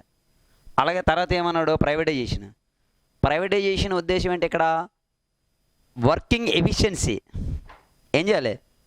పెంచాలి. ఏంటి సార్ వర్కింగ్ ఎఫిషియన్సీ అంటే ఉదాహరణకి ఆర్టీసీ బస్సు, మన ప్రైవేట్ ట్రావెలర్స్ బస్సు సాయంకాలం 8 తర్వాత వెళ్ళండి మన ఆర్టీసీ బస్సు కిందనే మన ఆపోజిట్లో మొత్తం ఏముంటాయి, ఆర్టీసీ బస్సు ఆపడానికి ప్లేస్ ఉంటుంది, మళ్ళీ మీకు తెలిసే తెలియదు అక్కడ మొత్తం అంతా ఆల్ది హవా మొత్తం. నేను అది చూసిందా మా డౌట్ వస్తుంది, ఆర్టీసీ వాడు లాస్ట్లో ఉందన్నాడు కదా, ఇవి చేతి ఎందుకు చేయలేకపోతున్నాడు అని. ఎందుకు సార్ అని అంటే మీకు తెలుసు కదా వాళ్ళు పనితీరు ఎలా ఉంటుంది. ఒక ఆర్టీసీ బస్సు ఎక్కి ప్రపంచం అంతా తిప్పుతారు మనల్ని, అనకాపల్లి బస్ స్టేషన్ దగ్గర నుండి తుని అన్ని అంటే తీర్థయాత్రకి వెళ్ళినట్టు. సర్వీస్ ఎలాగ ఉంటుంది చెప్పాల్సిన పని లేదు, లోన్ మెయింటెనెన్స్ ఎలాగ ఉంటుంది కూడా చెప్పాల్సిన పని లేదు. అంటే గవర్నమెంట్ సెక్టర్ అనగానేమో డెఫిషియన్సీ అనేది తక్కువ. ఉదాహరణకి ఏంటంటే మన BSNL employee land line complete అయిందని వెళ్ళామనుకో 10 వరకు అక్కడ కనబడ్డు, పోని తర్వాత సాయంకాలం 5 తర్వాత తెలివి అప్పుడు కనబడ్డు, రేపు తెల్లారా అంటాడు. అదే ఒక టాటాలోని ఒక కనెక్షన్ పోనీయండి, కనెక్షన్ ఏదైనా సిగ్నల్ కట్ అవ్వనండి ఎయిర్టెల్ కానీ అర్ధరాత్రి 12 గంటలను తుఫాన్లో కూడా వచ్చి చేస్తారు, టీం రెడీగా ఉంటుంది, మన టీం వెళ్ళి ఇంటికి వెళ్ళి పడుకుంటుంది. అంటే కాంపిటీషన్ లేదు. సో ఎప్పుడైతే కాంపిటీషన్ ఉందో ఏమవుద్ది, ఎఫిషియన్సీ అనేది పెరుగుతుంది. ఇప్పుడు రకరకాల ఆఫర్లు ఇస్తున్నాడు BSNL నాడు, ఎన్ని ఆఫర్లు ఇచ్చినా మనకి ఇంకా డౌటే ఇది ఎప్పుడు అయిపోద్దో అని. అవునా కదా, ఆ ఎఫిషియన్సీ మెయిన్ ఇంపార్టెంట్ ఏంటి. అవును, టవర్లు వాళ్ళకు ఉంటాయి కాబట్టి. ఒక్క ఉదూదులోనే కాదు, అరకులో కూడా పనిచేసేది BSNL, మారుమూల ప్రాంతంలో పనిచేసేది కూడా BSNL, సిటీలో అప్పుడప్పుడు అయిపోయేది కూడా BSNL అని తెలిసే తెలీదు. ఓకే, ఎనీవే ఏదేమైనా పక్కన పెట్టండి. సో ఎఫిషియన్సీ అనేది. తర్వాత లిబరలైజేషన్ అన్న, దీని ఉద్దేశం ఏంటి అసలు, లైసెన్స్ అనేది చేయడం వల్ల ఏమవుతుందంటే నెంబర్ ఆఫ్ ఇండస్ట్రియలిస్ట్ అనే వాళ్ళు స్టార్ట్ అవుతారు. దాంట్లో భాగంగానే మన స్టార్టప్లు ఉందా లేదా, స్టాండప్ స్టార్టప్. ఒక స్టార్టప్కి ఎగ్జాంపుల్ చెప్పండి, ఒక ఎగ్జాంపుల్ స్విగ్గీ ఎవరికి ఇచ్చేస్తారండి, ఓయో, స్విగ్గీ, జొమాటో, యూబర్ రకరకాలు ఉన్నాయి. ఇవన్నీ ఎవరు క్రియేట్ చేశారు, Ola very good, Byju's very good, ఎవరు క్రియేట్ చేశారు ఇవన్నీ, అది కూడా మీరు చెప్పండి మనుషులా ఏమంటారా, కాదు ఇంజనీరింగ్ స్టూడెంట్లు, ఐఐటి స్టూడెంట్లు అండి. ఇంజనీరింగ్ చేసినటువంటి ఐఐటి స్టూడెంట్స్ ఎవరైతే ఉన్నారో, అలాగే మన దేశంలో టాప్ ఐఐటి స్టూడెంట్స్, తర్వాత ఇంజనీరింగ్ స్టూడెంట్స్, బైజీ క్రియేట్ చేసింది కూడా ఒక ఐఐటి స్టూడెంట్, ఓలా ఇవన్నీ కూడా క్రియేట్ చేసిన ఏంటంటే డిఫరెంట్గా ఆలోచించడం. స్టార్టప్ అంటే డిఫరెంట్గా ఆలోచించడం. ఆ డిఫరెంట్గా ఎవడైతే ఆలోచిస్తారో దే ఆర్ ది విన్నర్. మీకు తెలుసా బైజీ ఎవడో మనదాకా ఎవరికి తెలియదు. ఈరోజు మొన్న ప్రకటించినటువంటి డబ్బు ఉన్న జాబితాలో టాప్ 10లోకి వచ్చాడు బైజీ. ఈరోజు ఆడి స్థాయి ఏ స్థాయి రే బాబు అంటే ఇండియన్ క్రికెట్ టీం లోగో స్థాయికి వెళ్ళిపోయాడు. అది మామూలు విషయం కాదు. నేను చూసారా మ్యాచ్ అయినప్పుడు వాళ్ళు ఎక్కడ ఉన్నారు, బంగ్లాదేశ్లో లైఫ్ బాయ్లో ఉన్నారు. ఇంకా మీరు చూసారు లేదా, బంగ్లాదేశ్ లోగో చూసారా లేదా, ఆరోగ్యవంతమైన సపోర్ట్ కొని తిరుగుతుంటారు వాళ్ళు లైఫ్ బాయ్. అదే కదా దాని యాడ్, లైఫ్ బాయ్ ఎక్కడ ఉంటే ఆరోగ్యం అక్కడ. బట్ అది బాగా ఓల్డ్. బట్ మన అవసరం ఏమైంది, దానికి చాలా తెలిసి మీకు భారీ ఒప్పందం అది. ఒక ఇండియన్ క్రికెట్ టీంలో లోగో పెట్టుకోవడం అంటే దానికి కోట్లు భారీ స్థాయిలో పెట్టాలి, దాని ఆక్షన్లోకి వెళ్ళాలి, ఆక్షన్లోకి వెళ్ళి పాడుకోవాలి. అలా పాడుకునేటప్పుడు ఎవడు హైయెస్ట్ అమౌంట్ కోట్ చేస్తాడు బిడ్ని వాడికి ఇస్తాడు. అర్థమైందా, అది దాని స్పెషల్. అంతేగాని ఎవడు పెడితే అడిగి ఇచ్చేది మనం కూడా చెప్తాం పలానాది ఇవ్వండి సార్ అని. సో ఏదేమైనప్పటికీ ఇవన్నీ స్టార్టప్స్. సో ఇప్పుడు ఆ లైసెన్స్ సిస్టమ్ అనేది ఏం చేసాం మనం, తీసే నంబర్ ఆఫ్ ఇండస్ట్రియలిస్ట్. అందుకే ఈరోజు ఇండియాలో ఇండస్ట్రీస్ అనేవి ఏమయ్యాయి, డెవలప్ అయ్యాయి చాలా మటుకు చేసాయి. ఇవన్నీ కూడా వచ్చినటువంటి ఇందులో వచ్చేటువంటి మెయిన్ ఆబ్జెక్టివ్స్. ప్లస్ ఇంకోటి ఏంటి, ఎప్పుడైతే కాంపిటీషన్ పెరిగిందో క్వాలిటీతో పాటు ఏమవుద్ది, ప్రైజ్ తగ్గుతుంది. ఉదాహరణకి ఏంటంటే మన సెల్ ఫోన్ ఛార్జెస్ ఎంత తగ్గడం అంటే కాంపిటీషన్. రెండు క్వాలిటీ ఎప్పుడైతే పెరుగుతుందో అలాగే ఇవన్నీ కూడా ఉన్నాయి. అలాగే మనం చేసే సర్వీసెస్ ఏవైనా కూడా ఉన్నాయి. ఇలా సో మెనీ వీటిని ఆబ్జెక్టివ్గా పెట్టుకుని దీన్ని రన్ చేయడం జరిగింది. అందులో రాసుకోండి. ఫస్ట్ ఆబ్జెక్టివ్ టు బిల్డ్ మీరైనా ఏదైనా ఒక స్టార్టప్ స్టార్ట్ చేయండి. మీరు కూడా ఇంజనీరింగ్లో ఉన్నారు కదా కొంతమంది, ఆలోచించండి ఖాళీ టైంలో వినూత్నంగా. మీరా నువ్వు టక్కర దొంగ మహేష్ బాబు టైపు. ఆయన అంటాడు కదా నలుగురికి నచ్చినది నాకు అసలు నచ్చదు అని, ఆ టైప్ మీరు రాయండి. తర్వాత రండి to build on the gains to build on the gains already made in the industrial sector.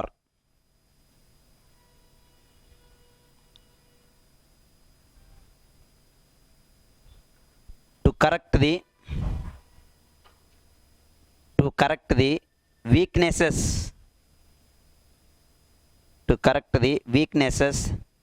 that may creep, creep in the pattern of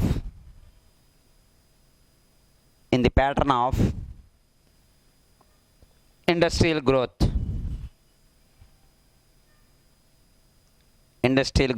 Next, to maintain a sustained growth in productivity and gainful employment. Next, to attain technological dynamism and international competitiveness. Technological dynamism and international competitiveness. సాఫ్ట్వేర్లు తెలుసా మీకు? వరల్డ్లోనే greatest అంటే the best software వాళ్ళంతా కూడా ఎవరు? Software professionals. ఎందుకని Indians ఎందుకు సాఫ్ట్వేర్లో ది బెస్ట్? యాక్చువల్ చైనా మన కాంపిటీషనా? చైనా అన్ని విషయాల్లోనూ అసలు మనం దాన్ని అందుకోలేము, కానీ సాఫ్ట్వేర్లో అది మనల్ని అందుకోలేకపోతుంది. అది కూడా ప్రత్యేకించి దేంట్లో?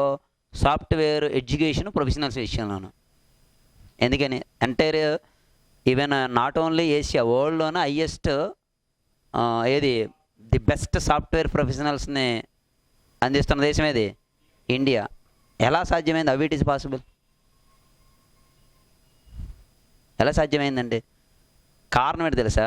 మిగిలిన నేషన్స్ ఉన్నాయి, జపాన్ కానీ చైనా కానీ, వాటన్నిటిలోనూ ఎడ్యుకేషన్ మదర్ టంగ్లో ఉంటుంది.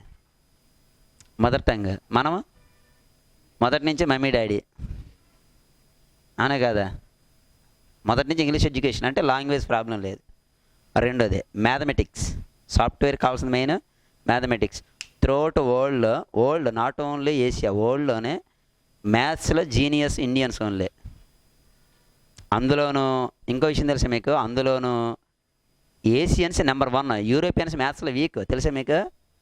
యూరోపియన్స్ అందరూ కూడా మ్యాథ్స్లో weak. Indians gems, super computer. Shakuntala Devi చెప్తాం లేదా? అంటే మ్యాథ్స్ అంటే కంప్యూటర్ కంటే ఫాస్ట్గా చేయగలిగినటువంటి మేధావి, అంటే మ్యాథ్స్లో జీనియస్. రెండు అడ్వాంటేజ్. మూడో అడ్వాంటేజ్ ఏంటి తెలుసా? అందరూ 8 గంటల పని చేస్తే మనం 10 గంటలు చేస్తాం, అంటే మనకి ఓపిక ఎక్కువ. తర్వాత వాడు 8 గంటలు తీసుకున్న జీతాన్ని మనం 10 గంటలు కూడా అదే జీతాన్ని చేయడానికి ఇష్టపడతాం, అంటే తక్కువ వేతనాన్ని కూడా చేయడానికి మనం సిద్ధపడతాం. ఇన్ని అడ్వాంటేజెస్ ఉండడం వల్ల ఇండియన్స్ని మ్యాక్సిమం సాఫ్ట్వేర్ ఇండస్ట్రీస్ పెట్టుకోవడానికి కారణం. మేధావులు ఎలాగని అందులో డౌట్ ఏం లేదు ఆ విషయంలో, ఎందుకంటే నాదేళ్ళ అండ్ సుందరం పిచ్చే దానికి example. Okay, anyway next main features అని హెడ్డింగ్ పెట్టండి.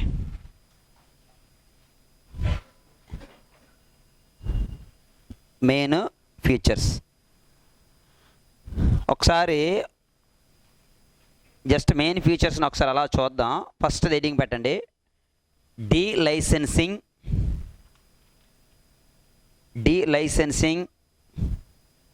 Of the industries.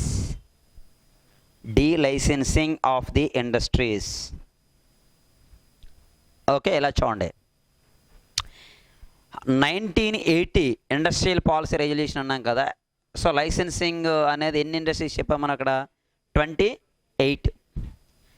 At the time of 1991 how many industries added licensing list? 18 industries. Starting 18 ఉండేవి. తర్వాత గ్రాడ్యువల్గా వచ్చేసరికి ఏం చేసాం? వాటి యొక్క సంఖ్య అనే దాన్ని తగ్గించి అట్ ప్రెజెంట్ 5 ఇండస్ట్రీస్. ఏంటి సార్ ఆ 5 ఇండస్ట్రీస్ అంటే? డేంజరస్ కెమికల్స్, అర్థమైందా? కెమికల్స్, ఎక్స్ప్లోజివ్స్, మందుగుండు సామాగ్రి. అవి ఎవడ పడతాడు ఎవడు మందుగుండు సామాగ్రి అంటే అవే కాదు, డిటోనేటర్స్ ఉన్నాయా, క్వారీ అవి పీల్చేవి, అవి కూడా ఇప్పుడు బయటికి పట్టుకెళ్ళి తెలిసే మీరు పొరపాటున అవి మా ఇంటి దగ్గర పీల్చుకుందని పట్టుకుని వెళ్ళారనుకోండి కేసే అది. ఎందుకంటే నక్సల్స్ వాడుకుంటారు అవి, మందు పాత్రలు తయారు చేసిన వాడు అవే, అందుకని అవి నిషేధం, దాన్ని ఎవడ పడతాడికి ఇవ్వం. అలాగే ఆర్మ్స్ ఆయుధాలు అవి కానీ ప్రైవేట్ వ్యక్తులకి ఇచ్చామనుకోండి దీపావళి సామాన్ అమ్మునట్టు ఎక్కడ పడితే అక్కడ స్టోర్ రూమ్లు ఏర్పాటు చేసి అమ్ముతారు అవి. సో అది మూడోది. నాలుగో దానికి వచ్చేసరికి వాడు ఇచ్చినటువంటి ఉండండి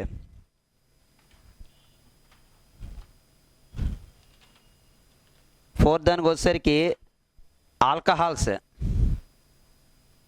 తెలుసు కదా, కేవలం గవర్నమెంటే, ప్రైవేట్ ఆల్కహాల్కి పర్మిషన్ అనేది లేదు. అలాగే cigars and tobacco production, cigars and tobacco సిగరెట్లు అవి కూడా కంప్లీట్గా ఎవరి కంట్రోల్, గవర్నమెంట్ కంట్రోల్లో ఉంటాయి. ఎక్సెప్ట్ బీడీ అలాంటి పక్కన పెట్టండి, మ్యానుఫ్యాక్చరింగ్ అని పక్కన పెడితే రిమైనింగ్ అన్నీ కూడా. అలా ఏదైతే మీకు సొసైటీకి దానివల్ల ఎక్కువ హార్మ్స్ అంటే హాని కలిగించి ఉన్నాయో వాటిని ఏం చేసాం, లైసెన్సింగ్ స్కోప్ అంటే ఆ పరిధిలో ఉంచడం జరిగిందనమాట. అంటే ఆ లైసెన్స్ లిమిట్లో ఉంచాం. ఏదైతే దీనివల్ల డేంజరస్ లేదనుకున్న వాటిని ఏం చేసాం, దాని నుంచి సపరేట్ చేసేసాం అనమాట అది. సో అది అందువల్ల ఈ 5 ఇంటికే లైసెన్సింగ్ అనేది మనకి రెస్ట్రిక్టెడ్గా ఉంచడం జరిగింది. అందుకే మనకి ఆల్కహాల్ కూడా చూడండి ప్రజెంట్ ఎక్కడ కనబడుతుంది, ఇప్పుడు ఎక్కడ ఉందండి ఆల్కహాల్, అదే ప్రసాద్, అక్కడికి అమ్ముతుండ్రా, ప్రభుత్వ సారాయి దుకాణం షార్ట్ కట్ ప్రసాద్ అండి, మీరు ఇంకేదో అనుకుంటుండ్రా, అంతే కదా. ప్రభుత్వ సారాయి దుకాణం కలిస్తే అవి కంప్లీట్గా ఎవరి కంట్రోల్ ఉన్నాయి, గవర్నమెంట్ కంట్రోల్లోనే. ప్రసాదం తీసుకోవడానికి వెళ్తారు అక్కడికి, కానీ బాగా కంట్రోల్ అయ్యారు ఇప్పుడు, ఎందుకంటే ఎక్కడ పడితే అక్కడ ఓపెన్ చేయలేదు, చాలా స్ట్రిక్ట్గా చేశారండి. మీకు అన్నింటికంటే గొప్ప విషయం ఏంటంటే మీరు చూసారు లేదా ఈ 3-4 మంత్స్లోన రోడ్ యాక్సిడెంట్స్ తగ్గాయి, చూసారా, బాగా తగ్గాయి. పోలీసు వాళ్ళు హెల్మెట్ను వాళ్ళ కాన్సన్ట్రేషన్ సాయంకాలం పైపోటు పట్టుకొని తిరుగుతున్నారు అక్కడ. ఈ 2 పనులు చేస్తారు, ఇంకే పని చేయట్లే, చాలా మటు కంట్రోల్ అయ్యింది. సో అందువల్ల వీటిని ప్రైవేట్ ఇండివిజువల్కి ఎవరు, ఎందుకంటే టోటల్గా ఇది ఏమవుతుంది పబ్లిక్ మీద ఏమో దాని ఎఫెక్ట్ అనేది ఎక్కువగా పడుతుంది కాబట్టి వీటిని మాత్రం ఏం చేసాం, గవర్నమెంట్ యొక్క కంట్రోల్లో ఉంచుకున్నాం. సో ఇది ఫస్ట్ నోట్ చేయండి. అది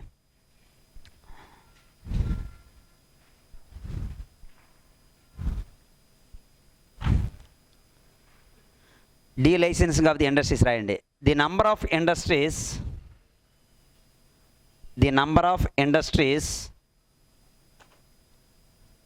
put under the compulsory number of industries put under the compulsory provision of licensing were cut down to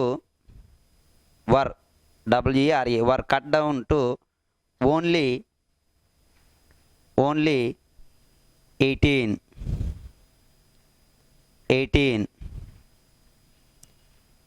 Presently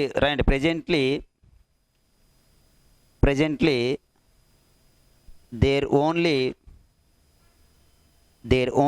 5 industries are number 5 underline చేయండి. 5 industries which carry the burden of compulsory licensing. 5 రాసుకోండి. ఆ 5 ఏంటంటే అనేది నెంబర్గా లైన్గా రాసుకోండి. Number 1 aerospace, AERO, aerospace and defence related electronics.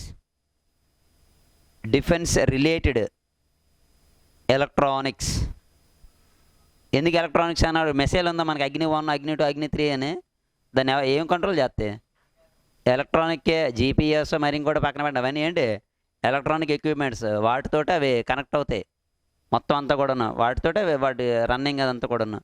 అది ఎట్టి పరిస్థితుల్లోనూ ప్రైవేట్ పర్సన్స్కి ఎవరు, సాధారణంగా ఇది ఎవరి కంట్రోల్ ఉంటుంది, DRDA వాడి కంట్రోల్లో ఉంటుంది. Next second gun powder,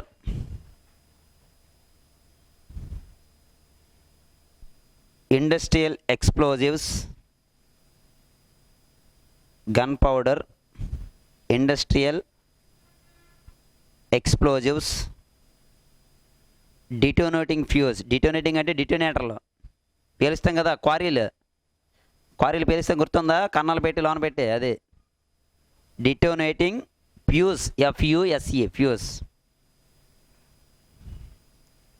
third one dangerous chemicals.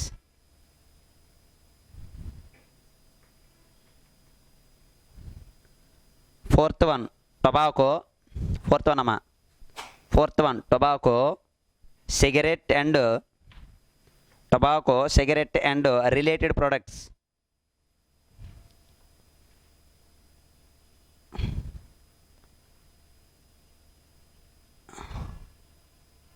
Okay. Fifth one alcoholic drinks.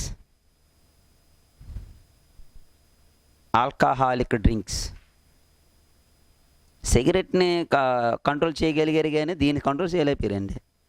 అది ఎందుకు కంట్రోల్ ఏం చెప్పండి? ఏమైంది నగరానికి అని చూసిన తర్వాత ఎవడైనా తాగుతారేటది? చాలా అవేర్నెస్ వచ్చింది తెలుసండి. బస్సుల్లోనూ రూరల్ ఏరియా బస్సులో కూడా ఎవడో సొట్టొట్టుకుని ఎక్కాడు అనుకోండి, పక్కన ఆపుతున్నాడు, కిందకి ఇసిరేస్తావా నువ్వు దిగిపోతావా, వార్నింగ్ అడిగి. అంటే చుట్టను కింద పెడతావా లేదా నువ్వు దిగిపోతావా? పాపం వాడు కొనింది వదులుకోలేడు కదా, చాలా ఫాస్ట్గా కానీ ఇచ్చేసి మరీని చాలా అవేర్నెస్. ఇప్పుడు పబ్లిక్లో ఎక్కడ కూడా మనకి స్మోకింగ్ కనబట్టలేదు, చాలా మట్టుగా అవేర్నెస్ వచ్చింది. కానీ దీని మీద అవేర్నెస్ తేలేకపోతాను మనం. దేని మీద? ఆల్కహాల్ తేలేము, ఎందుకంటే ప్రభుత్వానికి ఎక్కువ ఆదాయం తీసుకొచ్చి కామధేనువి అది తక్కువేం కాదు. ఇది పోతే అసలు గవర్నమెంట్ కొలాప్స్ అయిపోద్ది. చాలా మటుకు ఇన్కమ్ అనేది వచ్చేది అక్కడి నుంచే.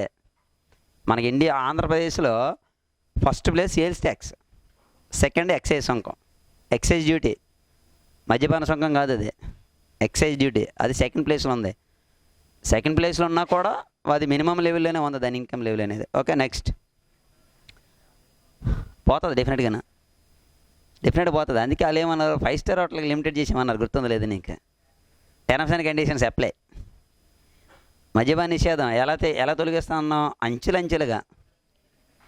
రాజకీయ నాయకుల మాటలు చాలా వెరైటీగా ఉంటాయి, అందులో చాలా మీనింగ్ ఉంటుంది. అలాగే వృద్ధాప్య పెన్షన్లు అంచెలంచెలుగా పెంచుతూ పోతాము. చూసారా, అక్కడ చాలా తెలివిగా అన్నారు. అంటే ఎందుకు ఆ పదం అంటారంటే ప్రతిపక్షంలో చేసినప్పుడు రేపు ఇదే హైలైట్ చేస్తారని చెప్పి వాళ్ళు చెప్పినప్పుడు కొంచెం చాలా ఆచితూచి మాట్లాడతారు. రాజకీయ నాయకుడి స్పీచ్ చాలా తెలివిగా ఉంటుంది తెలుసండి. అసలు ఎక్కడ కూడా ఓవర్ వాయిస్ స్లిప్ అవడం ఏమి ఉండదు, చాలా పర్ఫెక్ట్గా మాట్లాడతారు. ముందే స్క్రిప్ట్ తయారు చేసుకుని వస్తారు. అర్థమైందా? ఆ స్క్రిప్ట్ లేకుండా వచ్చినా మన పవన్ కళ్యాణ్ ఒకడే, మిగిలిన అందరూ తయారు చేసుకుని వస్తారు. నెక్స్ట్ తర్వాత సెకండ్ హెడ్డింగ్ పెట్టండి. Second government reserved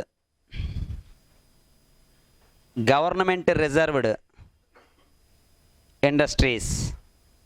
government sector పెట్టండి. Government sector reserved industries. At the time of 1991, ఎడాలకించండి, at the time of 1991 there are only 8 industries are reserved government sector. 8 reserve చేసాం. At present it is only 3 industries. At present అనేసరికి ఇంకా అందులో కూడా reduce చేయాలి. అప్పుడు మనం రాసుకుని దీని ప్రకారం ఫస్ట్ వన్ రైల్వే. యాక్చువల్ రైల్వేలో ప్రైవేటైజేషన్ ఉంది ఆల్రెడీ. ఏది మన బుల్లెట్ ట్రైన్స్ మొత్తం అన్నీనే ప్రపంచం ఎప్పుడో దూసుకెళ్ళిపోతుంది. ఇంకా మనం 160లో ఉన్నాం. శతాబ్ది ఎక్స్ప్రెస్ వివేక్ ఎక్స్ప్రెస్ ఇవి పట్టుకొని ఆ మిగిలిన అందరూ 400, 500 ఎప్పుడో క్రాస్ చేశారు. ఎందుకు సార్ మనం మరి 400 మనం పెట్టవచ్చు, కానీ పట్టాల మీద ట్రైన్ ఉంటుందని గ్యారంటీ లేదు.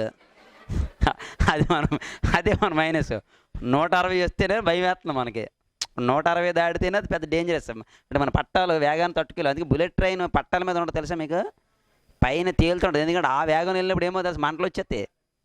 500లో మంట వచ్చింది అనుకోండి, దాన్ని ఎవడు ఆపలేడు. తోగడానికి కూడా టైం ఉంటుంది ఇంకా అక్కడ. అర్థమైంది? మొత్తం క్లోజ్ అయి ఉంటాయి, మొత్తం లాకింగ్ సిస్టమ్ అంతా క్లోజ్ అయి ఉంటుంది. మొత్తం ఏమవుద్దంటే మన బ్రాయిలర్ కోళ్ళగా అయిపోతారు మొత్తం బ్యాచ్ అంతా. అందువల్ల ఆ బుల్లెట్ ట్రైన్ సిస్టమ్ అనేది ప్రెజెంట్ మనకి ఇద్దరు సపోర్ట్. వాస్తవంగా ఇండియా నుంచి ప్రైవేట్లో నియమించి రిలయన్స్ వాడు ఇన్వెస్ట్మెంట్ పెడుతున్నాడు. ఇంటర్నేషనల్ నుంచి వాడు జపాన్ ఒక ప్రాజెక్ట్ చైనా. 2 ప్రాజెక్టులు అవుతున్నాయి అవి. సో ఏదైనా నెక్స్ట్ మనకి 2025-30కి మ్యాక్సిమం బుల్లెట్ ట్రైన్ మనకి రావచ్చు. ఎంత ఫాస్ట్గా వస్తే అంత మంచిది. ఎందుకంటే ఇండియాలో ఇంకా రైల్వే సిస్టమ్కి మెరుగుపడాలి. ఓకే, ఈ మధ్యనే తెగ యాక్సిడెంట్లు అవుతున్నాయి. రీసెంట్గా నిన్నగా మొన్న అయింది, తర్వాత ఈరోజు ఒకటి అయినట్టు ఉంది కదా, ఈరోజు ఒకటి అయింది. 16 మంది 20 మంది చచ్చిపోయారు పాపం. కాచిగూడదు నేను బాగా చూపించడండి. యాక్సిడెంట్ కంటే ముందు తర్వాత దిగి పరిగెట్టారు కదా, అది బాగుందండి. రాత్రి లైవ్లో చూసాం. యాక్సిడెంట్ అయిన తర్వాత ఏం లేదు, ఒక అరగంట వరకు అందరూ జాగ్రత్తగా ఉన్నారు. 5 నిమిషాల తర్వాత చూడండి ఒకటి దిగాడు ముందు, మొత్తం స్టార్ట్ అయింది అక్కడ. ఓకే, ఇక్కడ చూడండి 3 ఇండస్ట్రీస్ అన్నాం కదా, జాగ్రత్త చూడండి. స్టార్టింగ్ ఎన్ని? 8. తర్వాత 3, ఆ 3లో మొదటిది రైల్వేస్, జాగ్రత్త చూడండి రైల్వేస్. రెండోది యాటమిక్ ఎనర్జీ, యాటమిక్ ఎలక్ట్రిసిటీ, ఒక విధంగా అణువిద్యుత్, యాటమిక్ ఎలక్ట్రిసిటీ. మూడోది మైనింగ్ ఆఫ్ యాటమిక్ మినరల్స్. ఏంటి యాటమిక్ మినరల్స్కి ఎగ్జాంపుల్? యురేనియము, రేడియము, థోరియము. ఏంటి యాటమిక్ మినరల్స్కి మామూలు మినరల్స్కున్న డిఫరెన్స్? ఫిజిక్స్. అవన్నీ పక్కన పెట్టండి. ఒక పదార్థాన్ని మనం డివైడ్ చేసేటప్పుడు అణువుల కింద విభజిస్తాం. ఏ పదార్థమైనా ఒక సర్టెన్ స్టేజ్కి వెళ్ళిన తర్వాత ఏమవుతుంది, ఇంక డివైడ్ చేయలేం. బట్ యాటమిక్ ఎనర్జీ విషయంలోనూ ఎంతవరకు డివైడ్ చేయొచ్చు. అందుకే మనం అణుబాంబు అంటే ఇంత బాంబు ఎవడు పట్టుకుని వెళ్ళడు, మీకు తెలిసేది. ఇప్పుడు గోకుల్ చాట్లో ఇప్పుడు జరిగిందా ప్రమాదం, జరిగిందా? యురేనియం వాడారు చూడండి. ఉదాహరణకి యురేనియం వాడినప్పుడు ఏం టిఫిన్ బాక్సులు తీసుకెళ్ళాడు. టిఫిన్ బాక్స్ ఎంత చిన్నది పట్టుకెళ్ళాడు అంతే. తర్వాత దాని జరిగే ఎక్స్ప్లాయిటేషన్ అనేది ఎలా జరిగింది? చాలా భారీ స్థాయిలో జరిగింది. ఏం జరుగుతుందంటే బాంబు కంటే ముందు అందులో ఏం చేస్తారంటే ఈ దాని మీద అప్పుడు కవర్ చేసేది ఈ పిన్నులు ఉంటాయా, చిన్న ఎల్బీ పిన్నులు, మన చెప్పులు కుట్టుకున్నాడు వాడుతాం చూడండి. పిన్నులో రేకు ముక్కలు ఉంటాయి కదా, ముక్కల కింద కట్ చేసి వాటిని డంప్ చేస్తారు. బాంబు ఎక్స్ప్లోజ్ అయినప్పుడు ఏమో తెలుసంటే దాని ఇది చూపించాడు, ఎలా అది స్ప్రెడ్ అవుతుంది అనేది. ఒక బాంబు ఎక్స్ప్లోజ్ అయినప్పుడు ఇలా లెగిసి సర్టెన్ స్టేజ్ వరకు, ఆ తర్వాత అదేమో తెలుసండి ఇలా వెళ్తుంది. ఇలా లేచినప్పుడు ఇలా పైకి వెళ్దాం, ఇలా లేచి కొంత దూరం లేచిన తర్వాత ఇలా క్రాస్ అవుతుంది. ఇలా వెళ్ళినప్పుడు ఏది కనబడితే దాన్ని ఏం చేస్తుంది, కట్ చేసుకుంటూ వెళ్ళిపోద్ది. అందుకే మీకు చూసారా చాలా దారుణమైనవి ఉంటాయి. తర్వాత మన బాల్స్ ఉంటాయి చూసారా, బేరింగ్, సైకిల్ బేరింగ్ బాల్స్, అవి ఏమవుతాయంటే ఇలా బ్లాస్ట్ అయిన తర్వాత శరీరంలో పడి బుల్లెట్లాగా దూసుకుని వెళ్ళిపోతాయి ఆ వేగంతో. మన దానివల్ల ఎక్కువ లాస్ జరుగుతుంది. దీనికంటే ఎక్కువ లాస్ అది, దానివల్ల ఎక్కువగా ఇది జరిగేది అనమాట అది. ఓకే, ఫస్ట్ రాయండి. In 1991 అందులో రాయండి. In 1991 there are 8 industries are reserved in 8, ఆ నెంబర్ 8 అండర్లైన్ చేయండి. 8 industries are reserved in government sectors అని రాయండి. గవర్నమెంట్ సెక్టార్స్ లైన్గా రాసుకోండి. 1 ఆర్మ్స్ అండ్ ఎమ్యునేషన్, AMMUNITION. మనం వాళ్ళు చెప్పాం ఆయుధాలు, మందుగుండ సామాగ్రి. తెలుగులో మందుగుండ అంటే మనం దీపావళి సామాన్లు అనుకోకండి. సో నిజమైనవే. నెక్స్ట్ రెండోది air force and air crafts.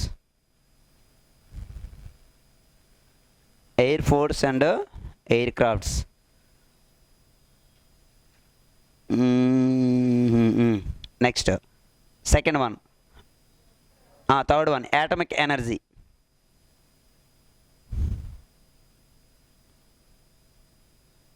Fourth one coal and lignite. ఏంటి లిగ్నైట్ అంటే? దీని మీద ఎక్కువసార్లు జాగ్రఫీలో బిట్ వస్తుంది, లిగ్నైట్ మీద bit. Largest producing state in lignite ఒక ప్లేస్ కూడా ఉంది, మన నవరత్నాల్లో ఉంది. అది క్లూ కూడా ఇచ్చాను మీకు. కోల్కి లిగ్నైట్కి తేడా ఏంటి? What is difference between coal and lignite?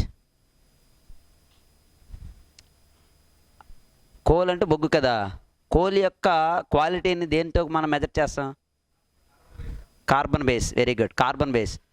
అందులో లో క్వాలిటీ కార్బన్ బేస్డ్ కోల్ని లిగ్నైట్ అంటాం. లో quality carbon based coal is called lignite. Lignite largest producing state Tamil Nadu, Neyveli.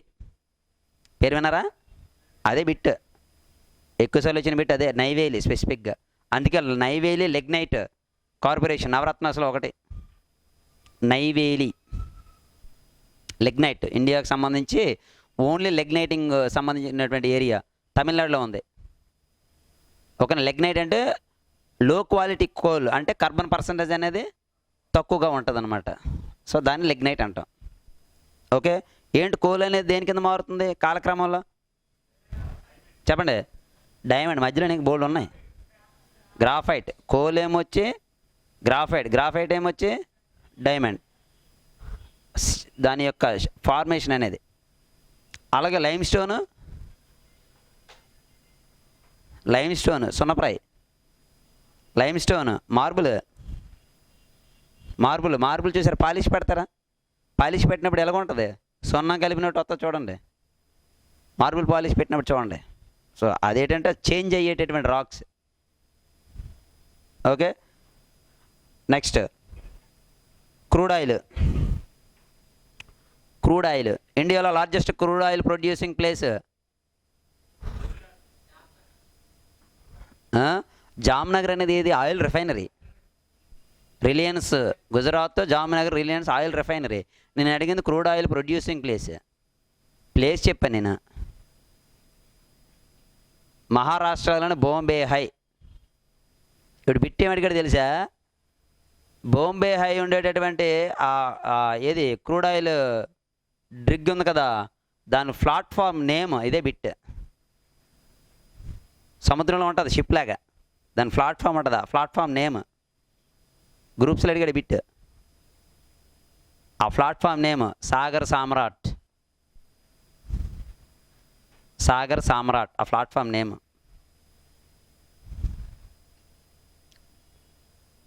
Fifth one iron ore. Sixth one iron ore. Sixth one copper and zinc. Copper ఏంటి? Copper అంటే రాగి. So వరల్డ్లో అంటే human beings first invented metal కాపరే. అది కూడా ఏ civilisation? Indus valley civilised people copper తీసినటువంటి ఆ మైన్ పేరు. హిస్టరీ జాగ్రఫీ రిలేటెడ్ బిట్, ఇది చాలాసార్లు వచ్చిన బిట్. ఆ మైన్ పేరు అక్కడి నుంచి తీశారు వాళ్ళు, ఇండస్ పీపుల్ ఆ కాపర్ని బయట తీసినటువంటి ప్లేస్. రాజస్థాన్లోని K3 mine. K3 K3 mine ఎక్కువసార్లు వచ్చిన బిట్ ఇది. History geography related bit. ఏది స్టేటా ఇండియాలోనా? కాపరు, రాగి,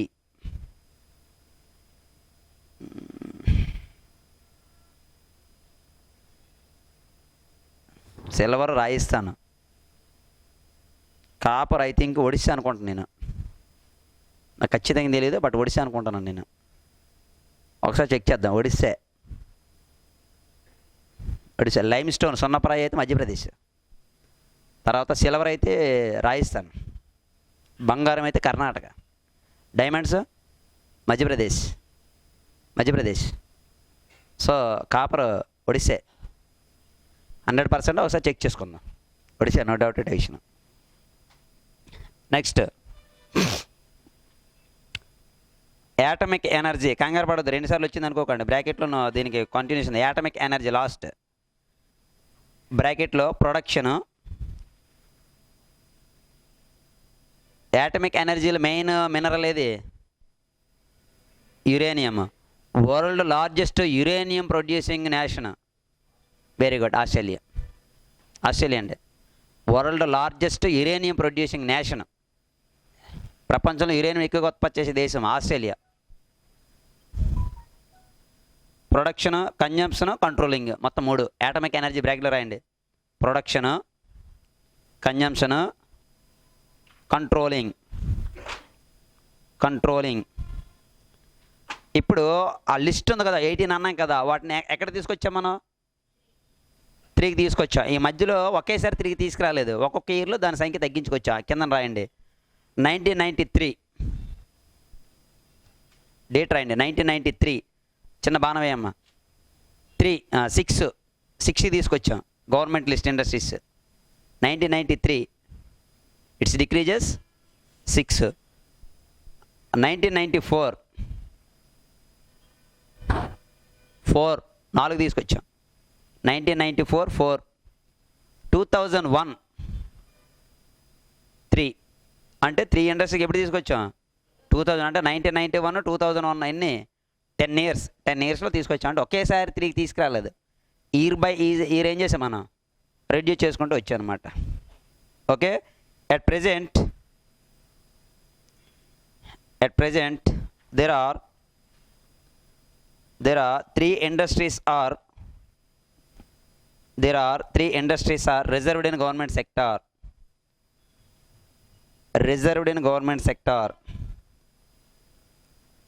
Government sector లైన్కి రాసుకోండి. That is number 1 railways. First railway line ఎప్పుడు వేసామండి? 18. మనం చెప్పాను కదా దీని మీద ఇంజిన్ పేర్లు కూడా చెప్పానా? ఫెయిర్ ఎక్కువైనా దానికి వాడిన ఇంజిన్లు చెప్పలేదా? భారతదేశంలో ఫస్ట్ వేసినటువంటి ట్రైను ఫెయిర్ ఈక్వేను ముంబై టు టానే. ఆ బిట్ గతం అదే. ఇప్పుడు అందులోనూ ఆ ట్రైన్లో వాడిన ఇంజిన్ పేర్లు అది నేను అడుగుతాను. అది చెప్పాను మీకు అని అడిగాను. ఆ ట్రైన్కి 3 ఇంజిన్లు వాడారు. ఇది బిట్రా బాబు. 3 కూడా ఎస్ తోడు వస్తాయి. S3 అంటే కంపార్ట్మెంట్ అనుకోకండి. S3 అంటే first S Sindhu Sagar. Train engine పేరు సింధు సాగర్, ఫస్ట్ ఇంజిన్ పేరు. రెండో ఇంజిన్ పేరు సాహిద్.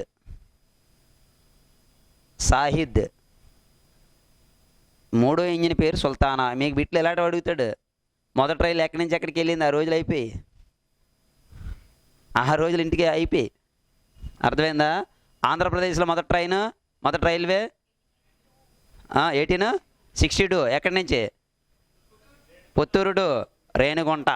ఇది ఎస్ఏ కానిస్టేబుల్ బిట్, కిందసారి constable bit. Puttur to Renigunta.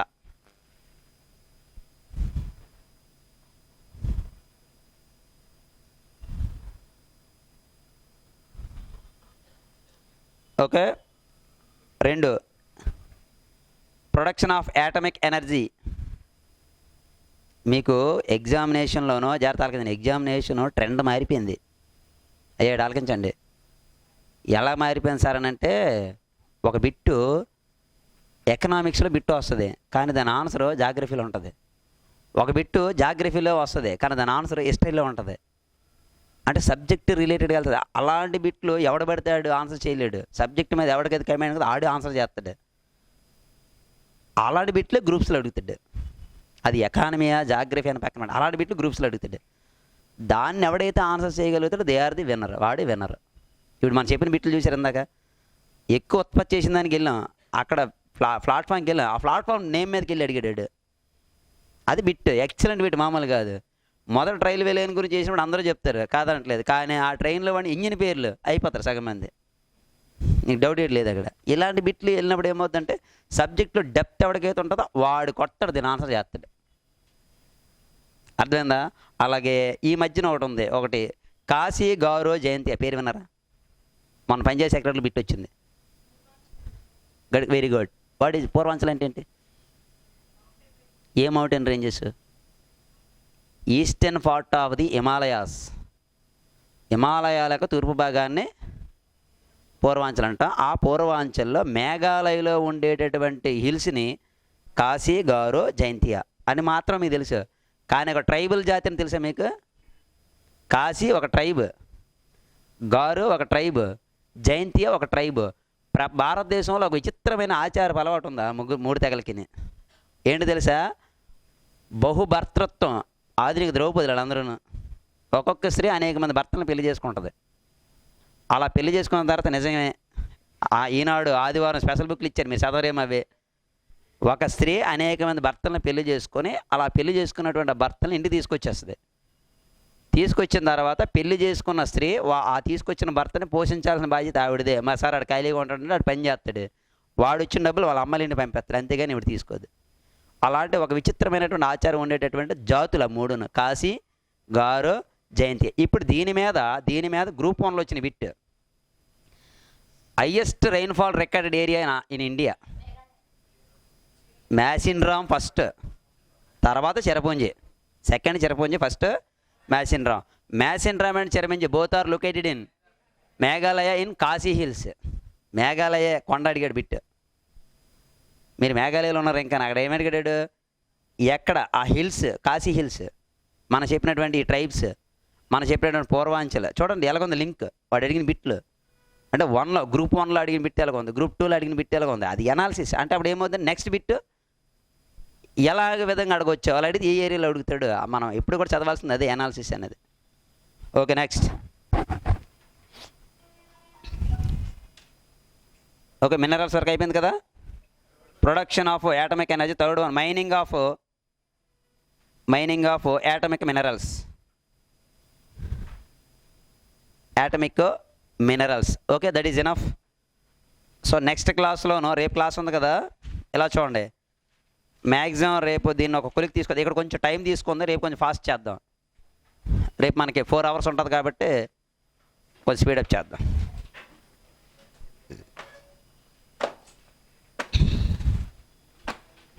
Thank you అండి.